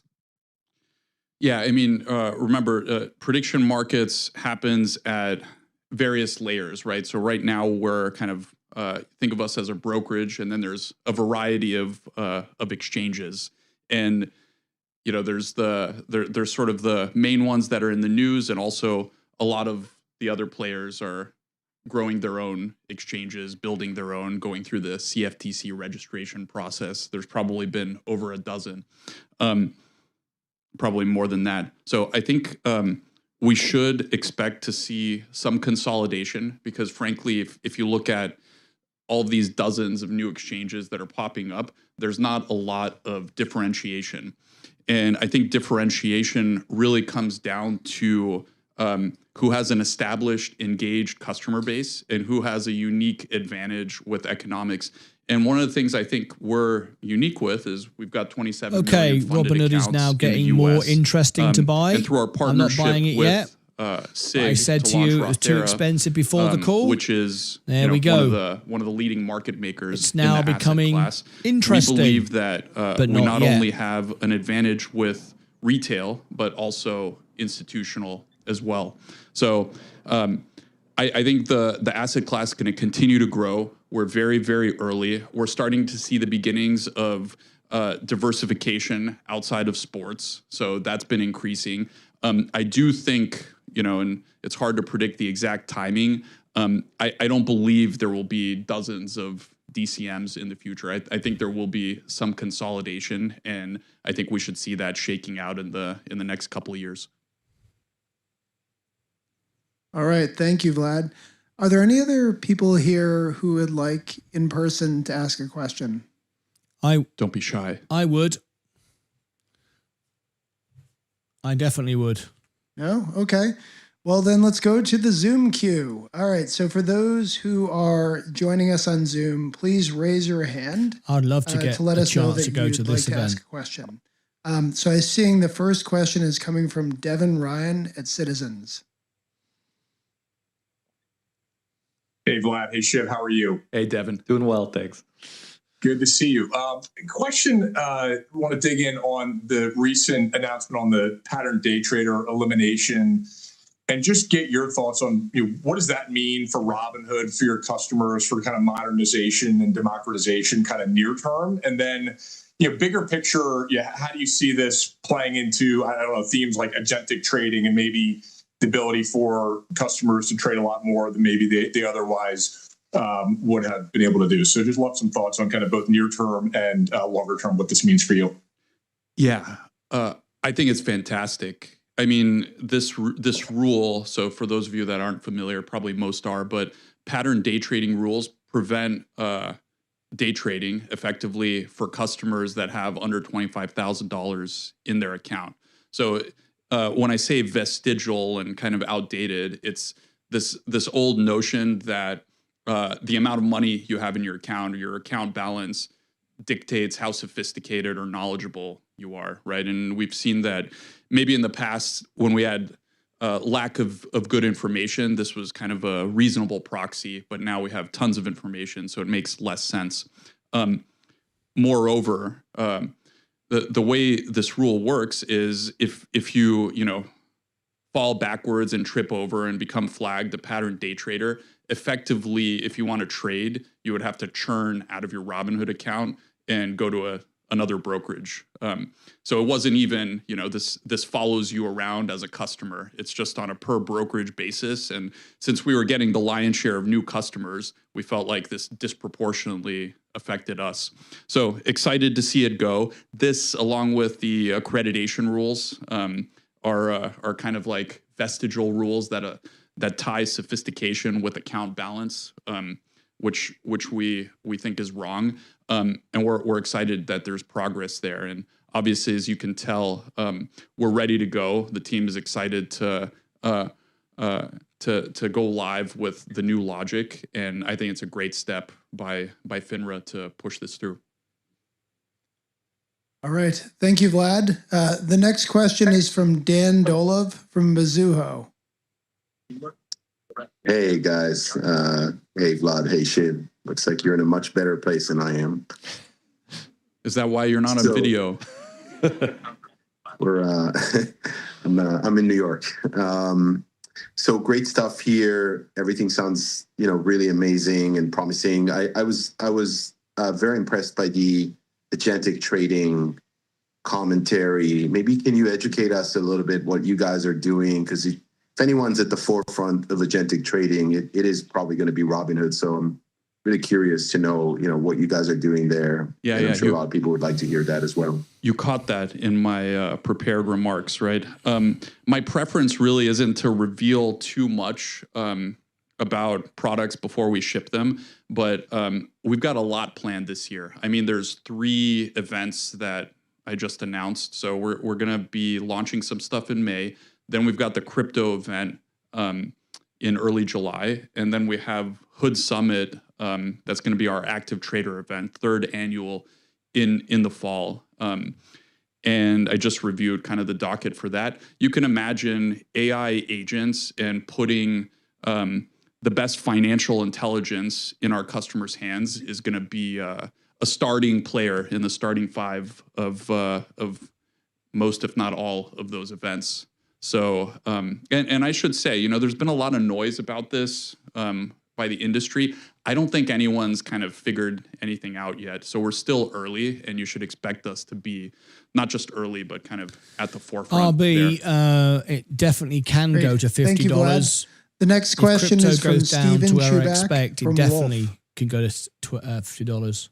Hi, good I'm not saying it will. Thanks for taking my questions. But it certainly can very easily. Sorry, I said Stephen. Questions. Chris, to be clear, one it's question. Very expensive only. here. Thank you, Stephen.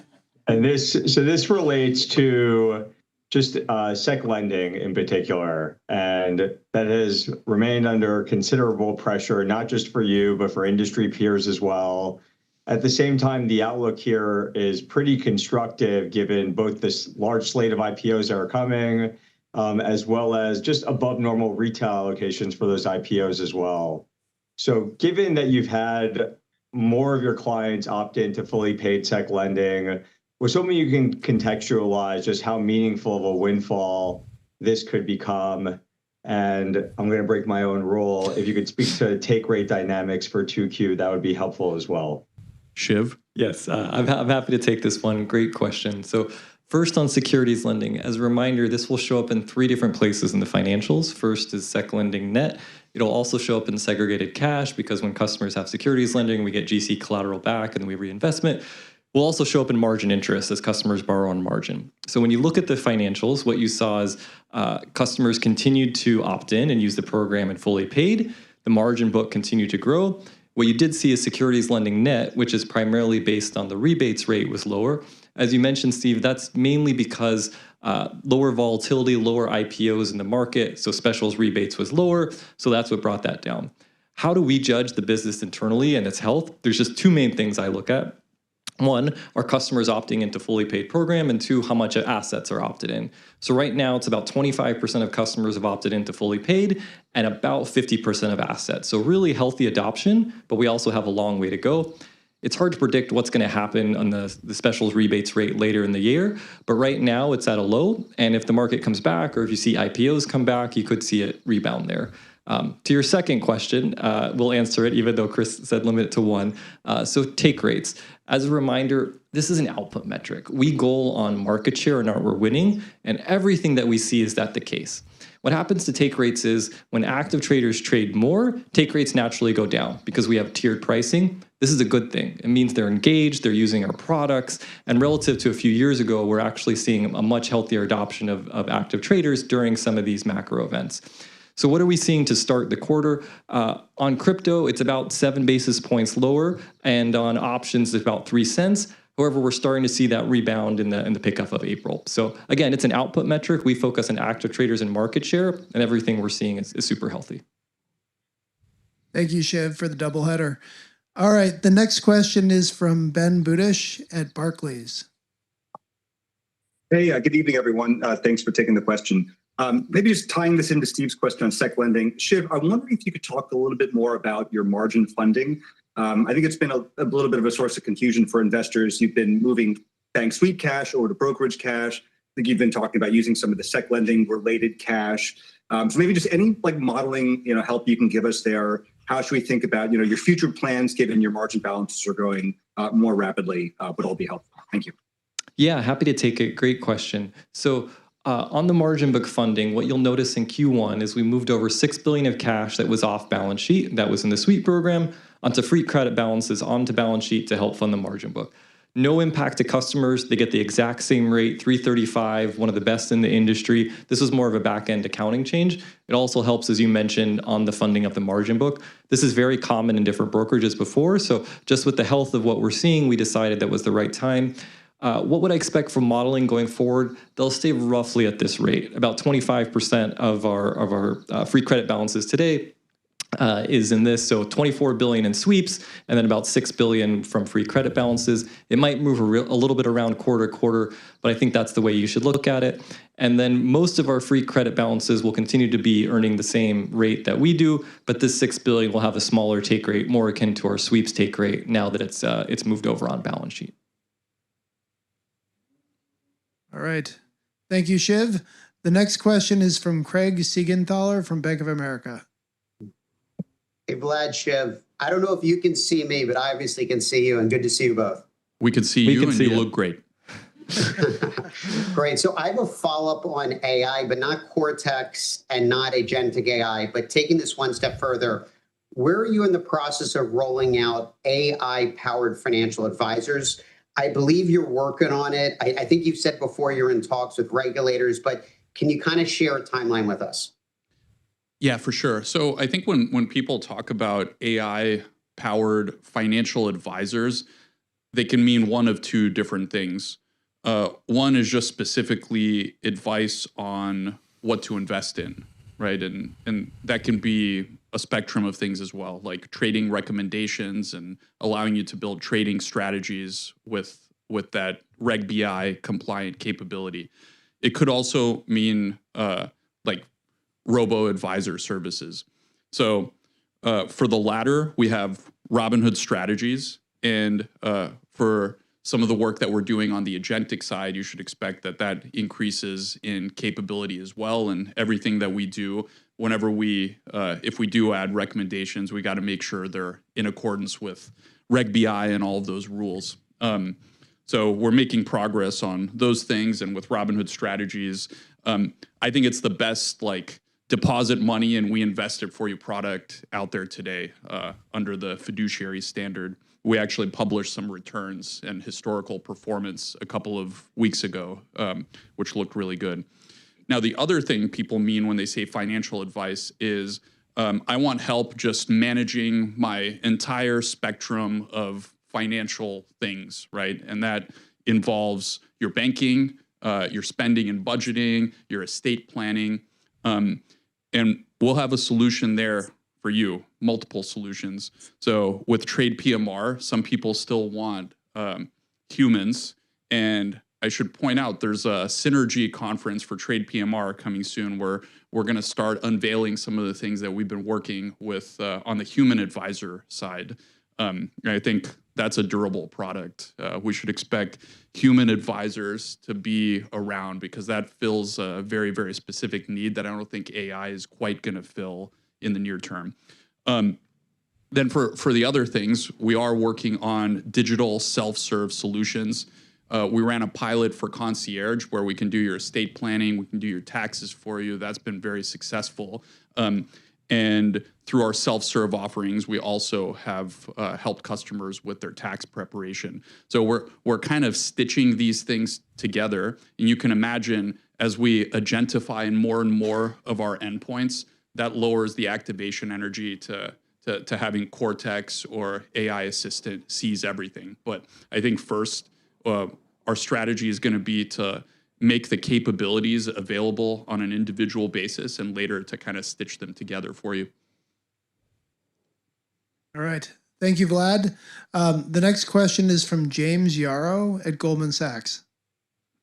Hey, good afternoon, guys. Thanks for taking the question. I just wanted to touch a little bit further on crypto. Maybe just any views on when crypto volumes and and prices could stabilize at a high level, and perhaps also just the trends you're seeing across your crypto franchise, across client types. And I know you commented on the near-term take rate dynamics in crypto, but maybe just your thoughts on longer-term what your crypto take rate could do over time. Yeah, maybe I'll hit the outlook, and then you can hit the take rate, Shiv. So when we talk about crypto, I think it's important. I want to get away from talking about the price of Bitcoin or all of the other native crypto assets. Our strategy is to take crypto infrastructure and apply it to assets that have real world utility. That's why we care so much about tokenization. And you should expect that this is going to be, we're at the very beginning of what's going to be a tokenization super cycle. You're starting to see it a little with the stables. You'll see it with stocks as well. And we're going to be at the beginning of that. And I think you should expect that at the crypto event that we're going to have in July, tokenization will be will have a starring role. And I think there's a lot of work to do there, but we're still very, very early. So crypto is two things. It's like Bitcoin and other crypto native assets, which I can't tell you what the price is going to be in 3 months. Price moves up and down. But what I can tell you is crypto as technology infrastructure is going to be big, and we're investing. We've got Robinhood Chain, we've got Robinhood Wallet, we've got our tokenization initiatives. And I think we're still very, very early. So this is going to play out over many years, and you'll see the next phase of what we've been working on in the UK in July. Yeah, and on the monetization side, a couple things we point you to. Yeah, that's good news. First, we are crypto bullish, as Vlad said, but it's less than 20% of our revenue last year, about 18%. So it's an important part of the business, but we've vastly diversified. On the take rate specifically, it's an output metric. It's not something we goal on. What we're seeing is active traders remain on the platform, and we're winning market share. And so we're going to continue to invest there. The counterfactual is take rates could be higher, but you wouldn't have as many active traders. And so we don't want to goal on that. As I mentioned, it's a little bit lower in April, but we're already starting to see it rebound. The other thing we're super excited about is institutional. And so we bought Bitstamp last year, the crypto exchange, seeing really healthy market share there. Institutional tends to be more resilient throughout the market cycles, and so we're gaining share there. So everything we're seeing is still healthy, active traders growing an institutional book. And as Vlad mentioned, we're making big investments in tokenization and on the infrastructure side as well. All right. Thank you, Shiv. All right. The next question is from Patrick Moley at Piper. Yes, good afternoon. Thanks for taking the question. So Vlad and Shiv, one of the things you guys have done great historically has been in understanding where the puck is going in terms of retail trends, whether that's altcoin trading and Dogecoin or prediction markets here more recently. But I think the biggest story in my mind in retail trading year to date has been in perpetual futures. And I don't know if we've touched on it yet this call. I know you launched crypto perpetual futures in Europe in the fourth quarter. So would love to get your thoughts or just an update on how that rollout's gone, what adoption trends have looked like. And we've seen volumes kind of explode on some of these on-chain venues like Hyperliquid.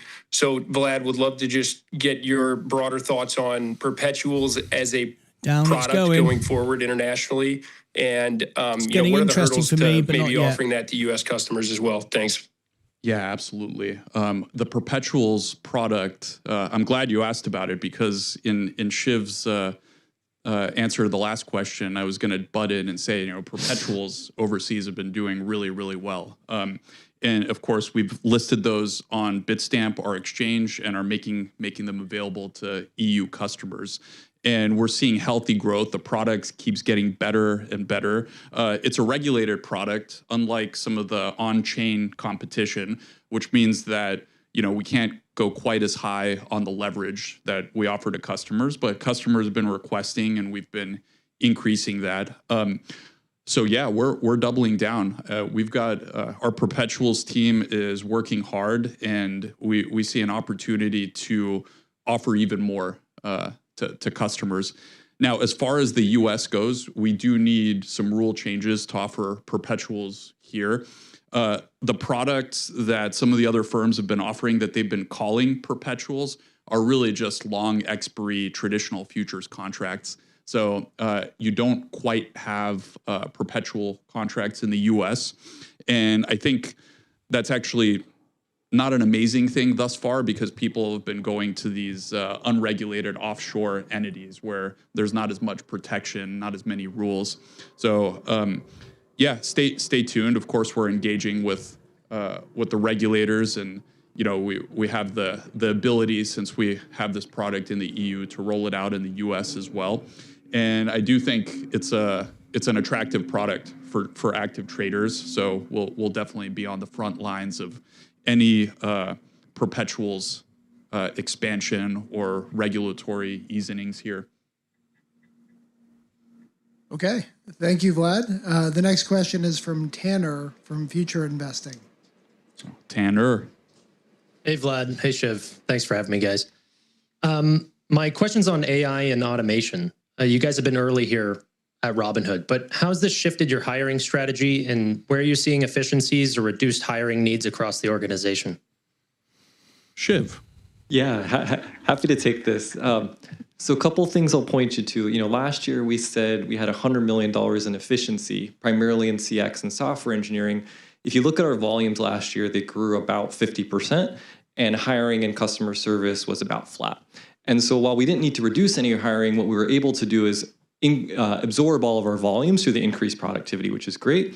What we're doing now is we're just shipping faster. So we're still hiring engineers, we're still growing, but we're using the efficiencies to just keep delivering for products for customers. And so that's where you think the big unlock is going to come. But it's not just engineering, as I mentioned. So everybody across the firm right now is adopting AI. They're using it in their workflows. We're getting AI pilled. It's been incredible to see.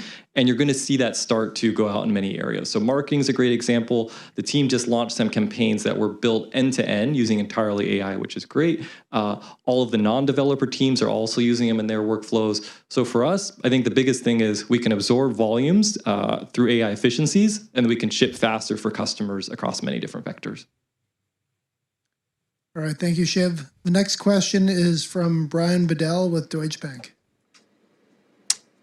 Hey guys, can you see me? Oh, yes. Looks like my video's stuck. I don't think my video's working. Okay, can you hear me okay? Yes. Yeah, we can hear you. Yes, all right, great. Good afternoon.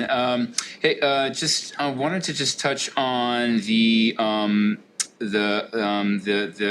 trading behavior between active and less active traders. So really as you bring in more accounts and the net deposits continue to really perform very well, how are you seeing the customer mix evolve from those new deposits? So what I'm getting at is, to what extent are these more active traders and you're building that book faster than, say, the less active traders?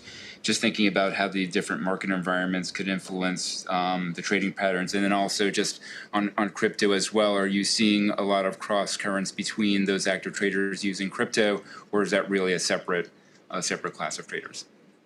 I mean, one of the things that we've been really excited about is the growth in gold attach rate. So remember, the gold attach rate of new customers used to be in the low single digits, and now it's 40%. So 40% of new customers that come in end up adopting gold.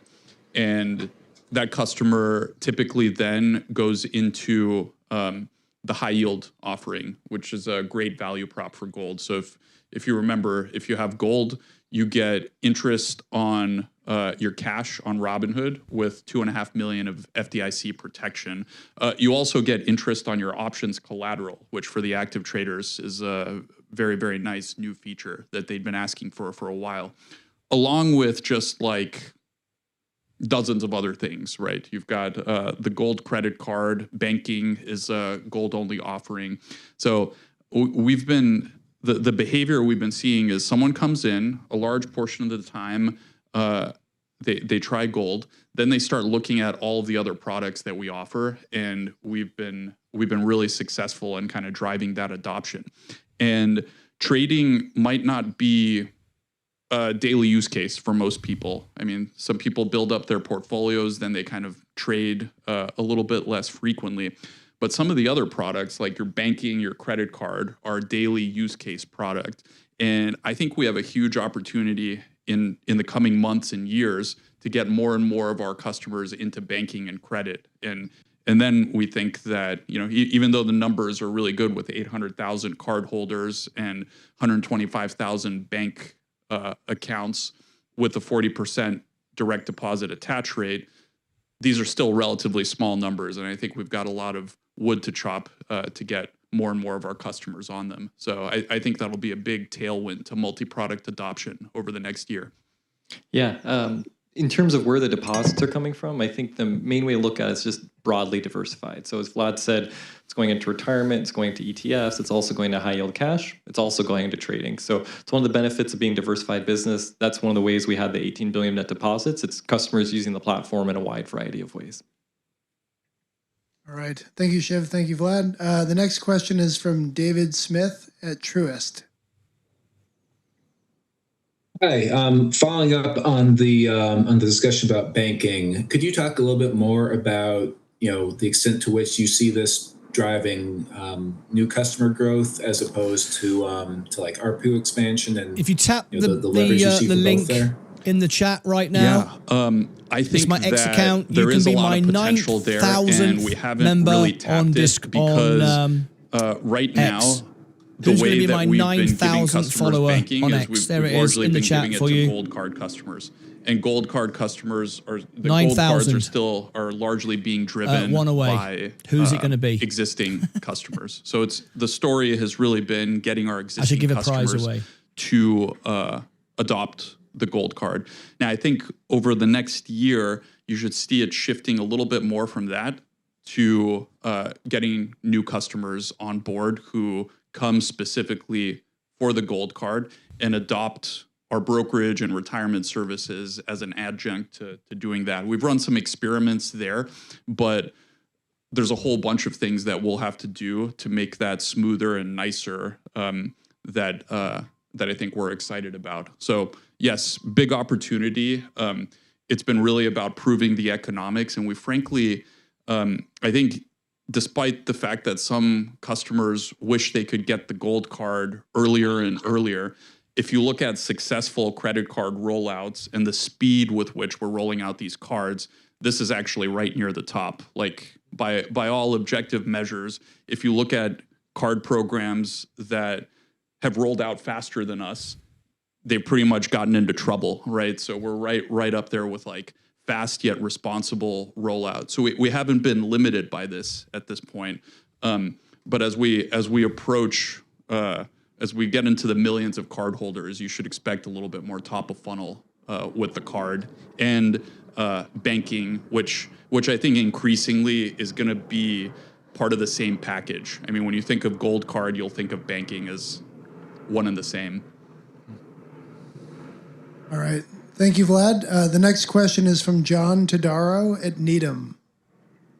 Hey, guys. Good to see you. Thanks for taking my question. Wondering if we could just go back to Bitstamp for a moment. As you pointed out, it's obviously been quite resilient despite the crypto downturn. You'd mentioned institutional lending earlier on the call. Just wondering if you could expand on that or more cross-sell opportunities within that segment to kind of drive some additional revenue beyond crypto trading.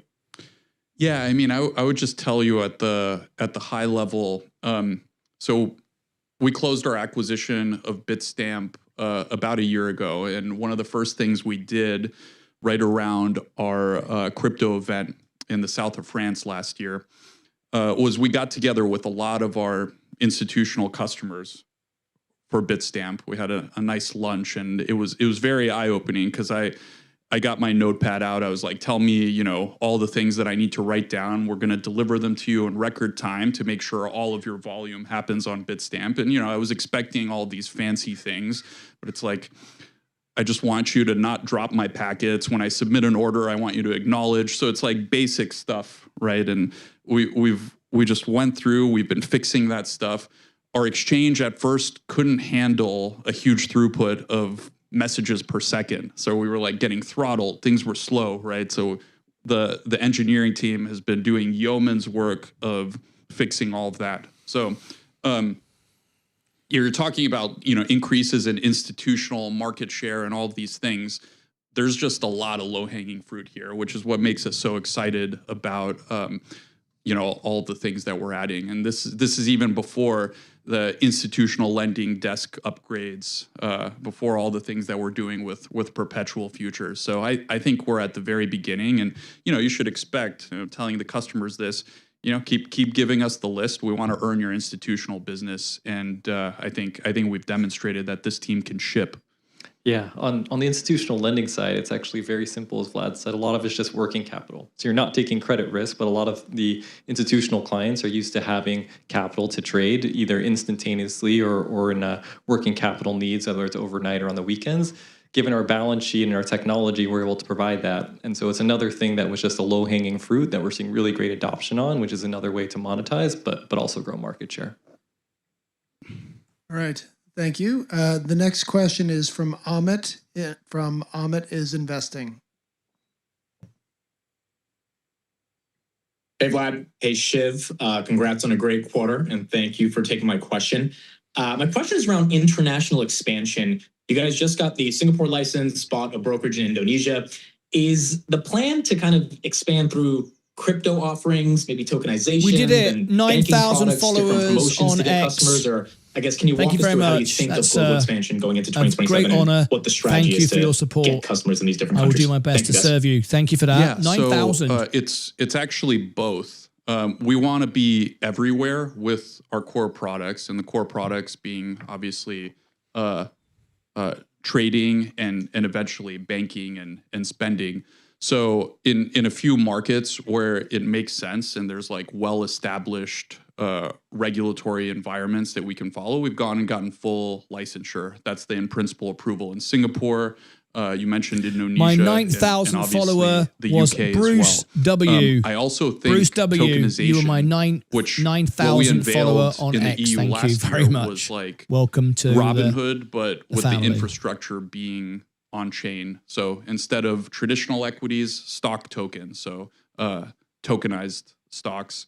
And I think what that'll allow us to do is handle the long tail of if we want to be live in hundreds of countries, the tokenized offering will just be a quicker way to serve those customers. And then we can see Instagram, where I'm we're about getting to hit particular 3,000 traction followers if you'd and like to where follow we're me gonna there. need to go deeper with more traditional offerings. And typically what those offerings are is if the jurisdiction has, tax wrappers, for example, that we have to build and very specifically build to. It's the tax wrappers. It's also their local exchanges and market centers. So, if you want to trade some obscure exchange like Kazakhstan securities, which, believe it or not, some customers ask for, then we'll have to do local market-specific integrations. Yeah, our simple 2x2 matrix is organic and non-organic brokerage or crypto. If you go through those 4 boxes, we've actually gone through all of them. Some of them we've built organically through brokerage, such as the UK. Some of them we've built organically through crypto, such as the EU. And we've also done acquisitions. To Vlad's point, we want to be everywhere. We're indifferent to which way we go. We're going to look at what's the speed to market and what's the best ROI and how do we have the right to win for customers. And then that's going to be the path for how we choose. Yeah, and the line between these is going to get increasingly blurred. So even though EU is brokerage first, we have stock tokens, which gives you exposure, equities exposure. So I think you'll see that as a trend too. We'll be getting more and more traditional brokerage assets in tokenized form and delivered to customers around the world. All right, thank you. The next question is from Ramsey at Cantor. Hi, guys. Thank you so much for squeezing me in here. I wanted to ask about the Trump accounts again and just get your thoughts on, levels of engagement there and also the degree to which you might have a plan to, cross-sell or whether you'll be able to sort of cross-sell some of your other products over time into that base. Look, I think for us, this is really a long-term opportunity. It's an opportunity to be in front of this next generation of customers, and an opportunity to show that we can be a reliable partner to the U.S. government as they're pursuing initiatives, right? And I think that we're proud to be a part of the program. we're not really spending too much time thinking about how this could be done to benefit us. We're instead focused on, how we can make the best product that the government has ever been associated with. So with our friends over at National Design Studio, I think we're all just super motivated to make sure this is like one of the best financial products we've ever used. And of course, we're proud of our role as the sole initial broker and trustee. We don't take that lightly, and we want to make sure that we deliver the highest possible quality product that we can. We're very proud of what we're going to do. The best. We've got some of our best people working on it, and I believe that good things will follow from us doing this as a business. All right. Thank you, Vlad. The next question is from Ed Engel at Compass Point. Hi, thanks for taking my question.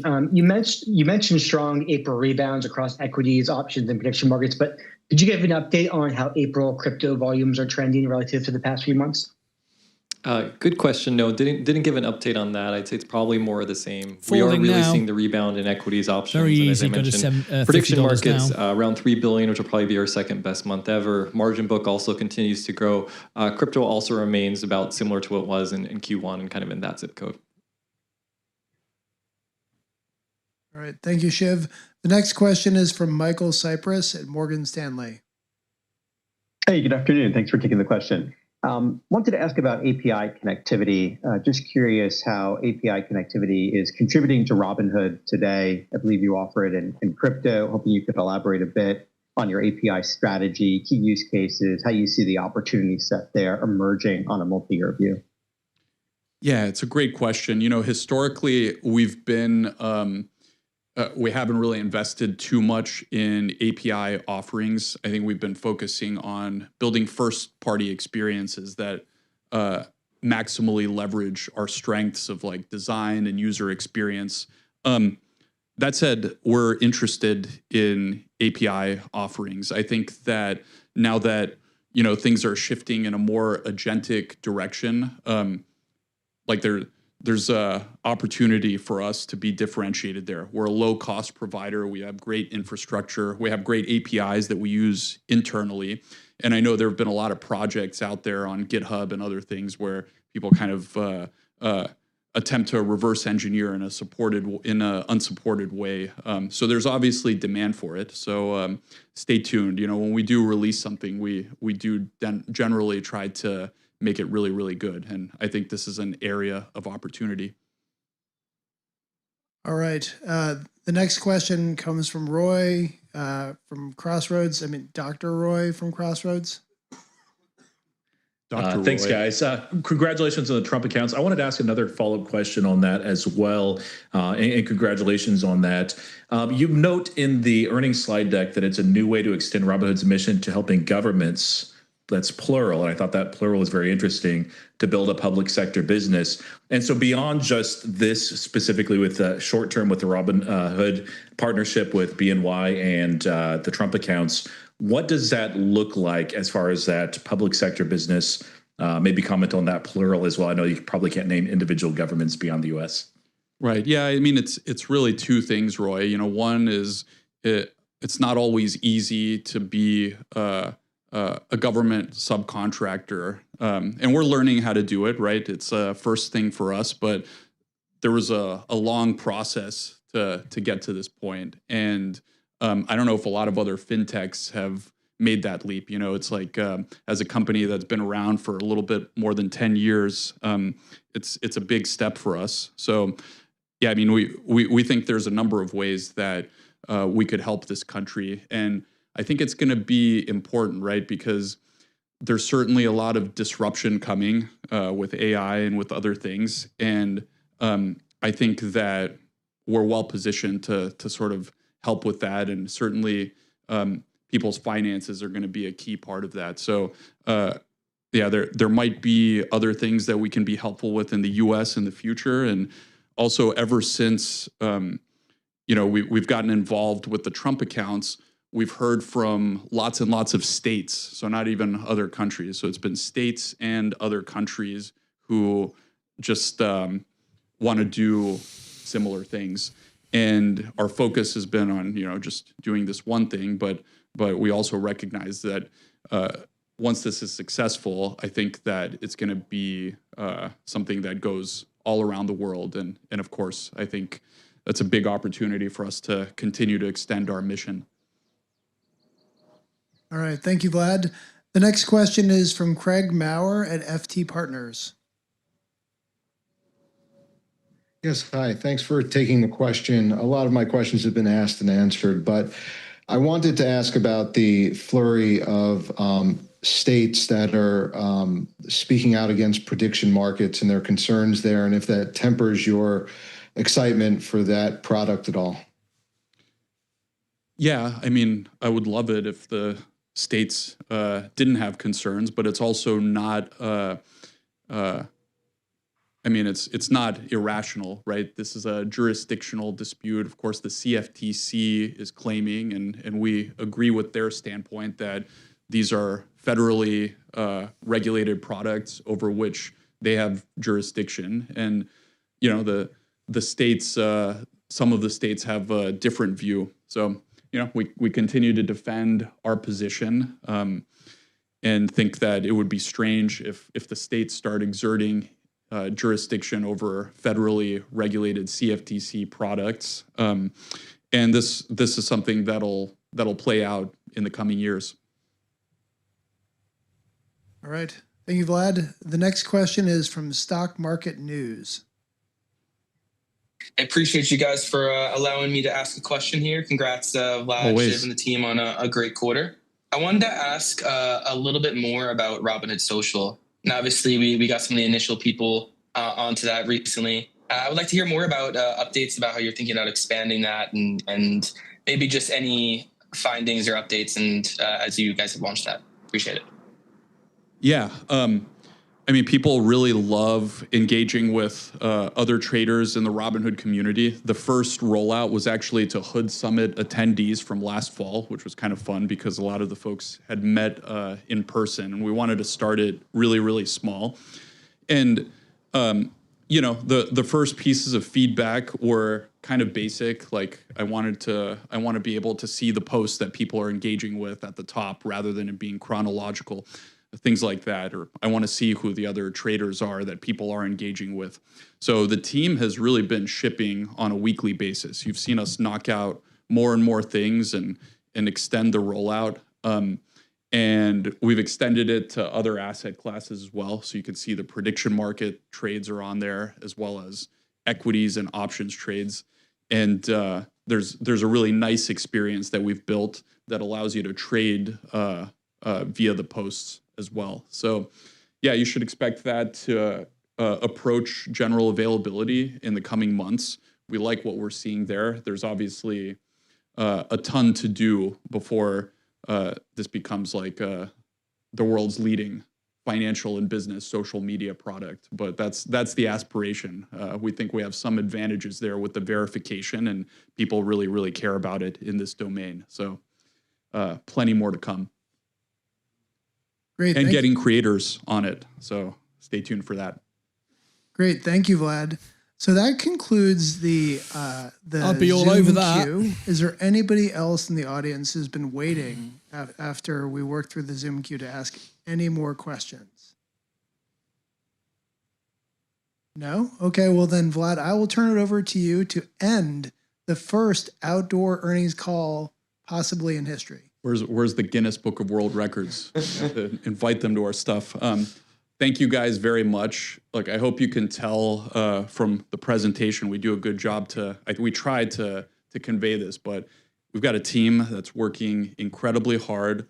The roadmap just, but there's not time. Incredibly full. There's always more to do. Just been focused on this though. And yeah, we're just incredibly motivated to keep shipping for our customers and for all of you. So thank you for being with us on the journey, and see you next quarter and at our product events in the coming months. So cheers. Appreciate it. And thank you, Shiv. Thank you. There we go. Marvelous. Terrific job. I'd be all over that social media thing because I've outperformed every market there is. So I'd be all over that. Anyway, let's go and wrap this up. Okie dokie. I'm going to close that down, and end the live stream. Yeah, I'll be interested to buy Robinhood, but not yet, because we can see this go a lot lower before I'm going to buy it. It's not bad. I can make 10%, but there's no need now. I've got 700,000, which is 715,000. It's going to earn $1 million. I've got my path to $1 million. I know what I need to do. So I'm not going to rush to buy this. I'm sure Kathy would love me to do that, but she'll probably shorten it as well as buying it all at the same time. Can't stand the bloody woman. But anyway, she's all over Robinhood. She tells everyone it's great, and then at the same time she sells it. It's just nonsense. I would like to own this. I've owned it before. I bought it at $8, sold it at $60, I think it was. Bought it at $70, sold it at $84, but it's too expensive. It's always in the future, and even though it went to $120, that was insane. It could go easily to $50, and then if it went to $50, I'd probably buy $250,000 worth of Robinhood, because fintech is where it's at. It's a great business. I can see it definitely going to back to $100. Then I'd double my money. I could make $250,000 on the trade, but I'm not going to buy it at 74. It's just too expensive. I know people go, it's great. It's down 10% today. I just won't do it. It's not good value. All right. Anyway, that's it. Thank you very much indeed. I hope you all enjoyed the show. I'll see you back in the morning. There's no Discord event tonight, of course, because we've had the earnings call. I will be busy onboarding lots of people that need replying. We're not adding anyone new today, but there's people from yesterday I need to reply to and update things. But anyway, there you go. Thank you for tuning in. I hope you all enjoyed it. Thank you to my 9,000th follower on X. That was really sweet of you. Really nice. Just about to hit 3,000 on Instagram as well, which is really nice. Thank you for all your support. I hope you're enjoying all of this. I'll see you back in the morning. What we got tomorrow? Tomorrow, we got some earnings tomorrow. Bloody hell, yes. Is it Wednesday tomorrow, isn't it? Yeah, Wednesday. We got SoFi, ABV. What's that company called? Lemonade. Lemonade. I didn't know there was a company called Lemonade. What's that one? Amphenol Corporation. Tomorrow night, though, is the big night. Tomorrow night, we've got Amazon, Microsoft, Meta, Google. We haven't got anyone yet done a $10 super chat to book any of those yet. So Qualcomm, Google, Meta, Microsoft, Amazon, Vaz, Sensei, and me can all go live tomorrow night. So you could have three earnings tomorrow night. If you are a member of the channel and you do a $10 super chat, you can book your earnings call tomorrow night. All three of us can do it. So you could have 3 earnings at the same time on the same channel. Amazing. We've only ever done it once. It's really exciting. So if you are a member and you do a $10 super chat, you can have Amazon, Microsoft, Meta, Google, Qualcomm. They're the big 4, I suppose. If anyone requests Google, I'll do that one, because that's my boss on YouTube. SoFi in the morning. Nobody's booked SoFi. It's $10 super chat. Usman, you're not a member, so you can't book it. If you become a member and do a $10 super chat, you can book it, and you get a whole video, the 10 facts. You get the publicity for it. We always rank number 1 for the stocks we cover. You get all the breakdown of the history of SoFi and the earnings call. You get all that if you are a member. If you want to become a member, you got about a minute to do it, and a $10 super chat, and we'll do it. So there you go. I'm going to give you a minute if you want to do it. And then on Thursday, you've got Lily, Cat, MasterCard, Altria. In the evening, you got Reddit, Rivian, Apple. Some big stuff. And then, of course, Friday, oil, one of my favorites. Chevron, Exxon, Estee Lauder, Moderna, Lindex, Colgate, I would suggest. Exxon or Chevron. Chevron's really good. You learn a lot from the market from Chevron. They will tell you straight. They will tell you exactly what they think about the oil crisis. Oh, hang on. Diesel Raider has just booked Google. Google's gone. One spot's gone. I'll do Google. There we go. $10 super chat. It's now booked in. Diesel Raider member has booked in Google. So let me write this down. Google is booked tomorrow night. Goog. April 28th. No, 29, isn't it? Yep. April 29. After hours. Anybody want to book Vaz or Sensei? I'm doing Google now. There's Meta, Microsoft, Amazon, or Qualcomm, I would suggest. Yeah, oil, big call on Friday. Chevron or Exxon. I would go Chevron, but yeah, there we go. Google is booked. All right, no one going to book that. Okie dokie. I'm going to wrap this up. Thank you ever so much indeed. I look forward to seeing you in the morning for the opening bell. Tomorrow morning, we could have had SoFi. No one's booked it. But so that time's run out now. I'm going to wrap this up and see you back on the next one. Thank you, guys. What a day. All-time highs. Looking to buy. Yeah, let's go, Goog. Yeah. Absolutely right. This is our portfolio. All-time highs today. Look at that. We bought at the bottom. We sold exactly at the top. We protected our money. We paid off $250,000 today. We did a live $250,000 trade today. Was something else. So there you go. What a great day. All right, that's it from me. Thank you ever so much indeed. Join me on Extra, and I'll see you back in the morning for the opening bell. I'm going to go and have a lie down with a cup of tea. It's been one hell of a day. All-time highs. Look at that. We're now up to, there we go, 7. Let's go to the all-time. You can see it clear. There you go, 714,000. I started with $5,000. Oh, hang on. Hang on a minute. We have, in the last dying seconds, you've just given me some work to do now because I've got to prepare that for you. That is SoFi. SoFi in the morning. I've got to get up early now. Oh my gosh, that came in. So Robinhood.com, SoFi. What time is that? Oh my gosh. You've given me something to do now.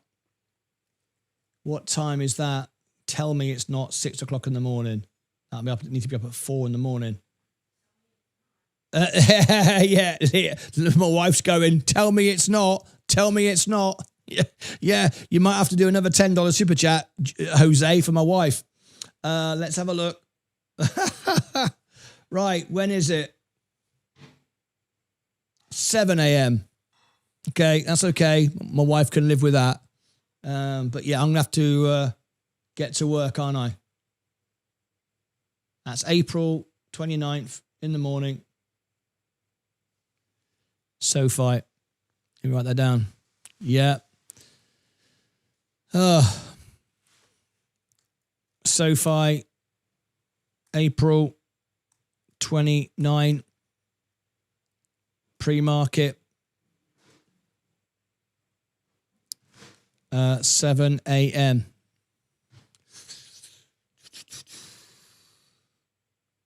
Let me register for it. There we go. 7 a.m. in the morning. Okay, there it is. Thank you, Jose Nova. Early breakfast, pull an old-fashioned all-nighter. Well, I could do that. I could work all through the night, but I'm married and I value Leah, are you there? You there, babe? No, I don't think she's there. Jose just did a $10 super chat for Leah. Did you hear that, babe? I don't think she can hear me. So there we go. $10 for Leah. So there you go. SoFi earnings in the morning. Wonderful stuff indeed. I'll get to work. I think that's funny. Thank you very much. Right, SoFi in the morning. I'll see you there then, folks, for the earnings, all the information around it, and a great call. Starts at 7 a.m. in the morning, so we'll be on it like a car bonnet. That's it from me. Thank you ever so much indeed. Love you all. Have a wonderful, wonderful evening wherever you are around the world. And I will see you bright and early tomorrow morning for the SoFi earnings with the Google earnings tomorrow night.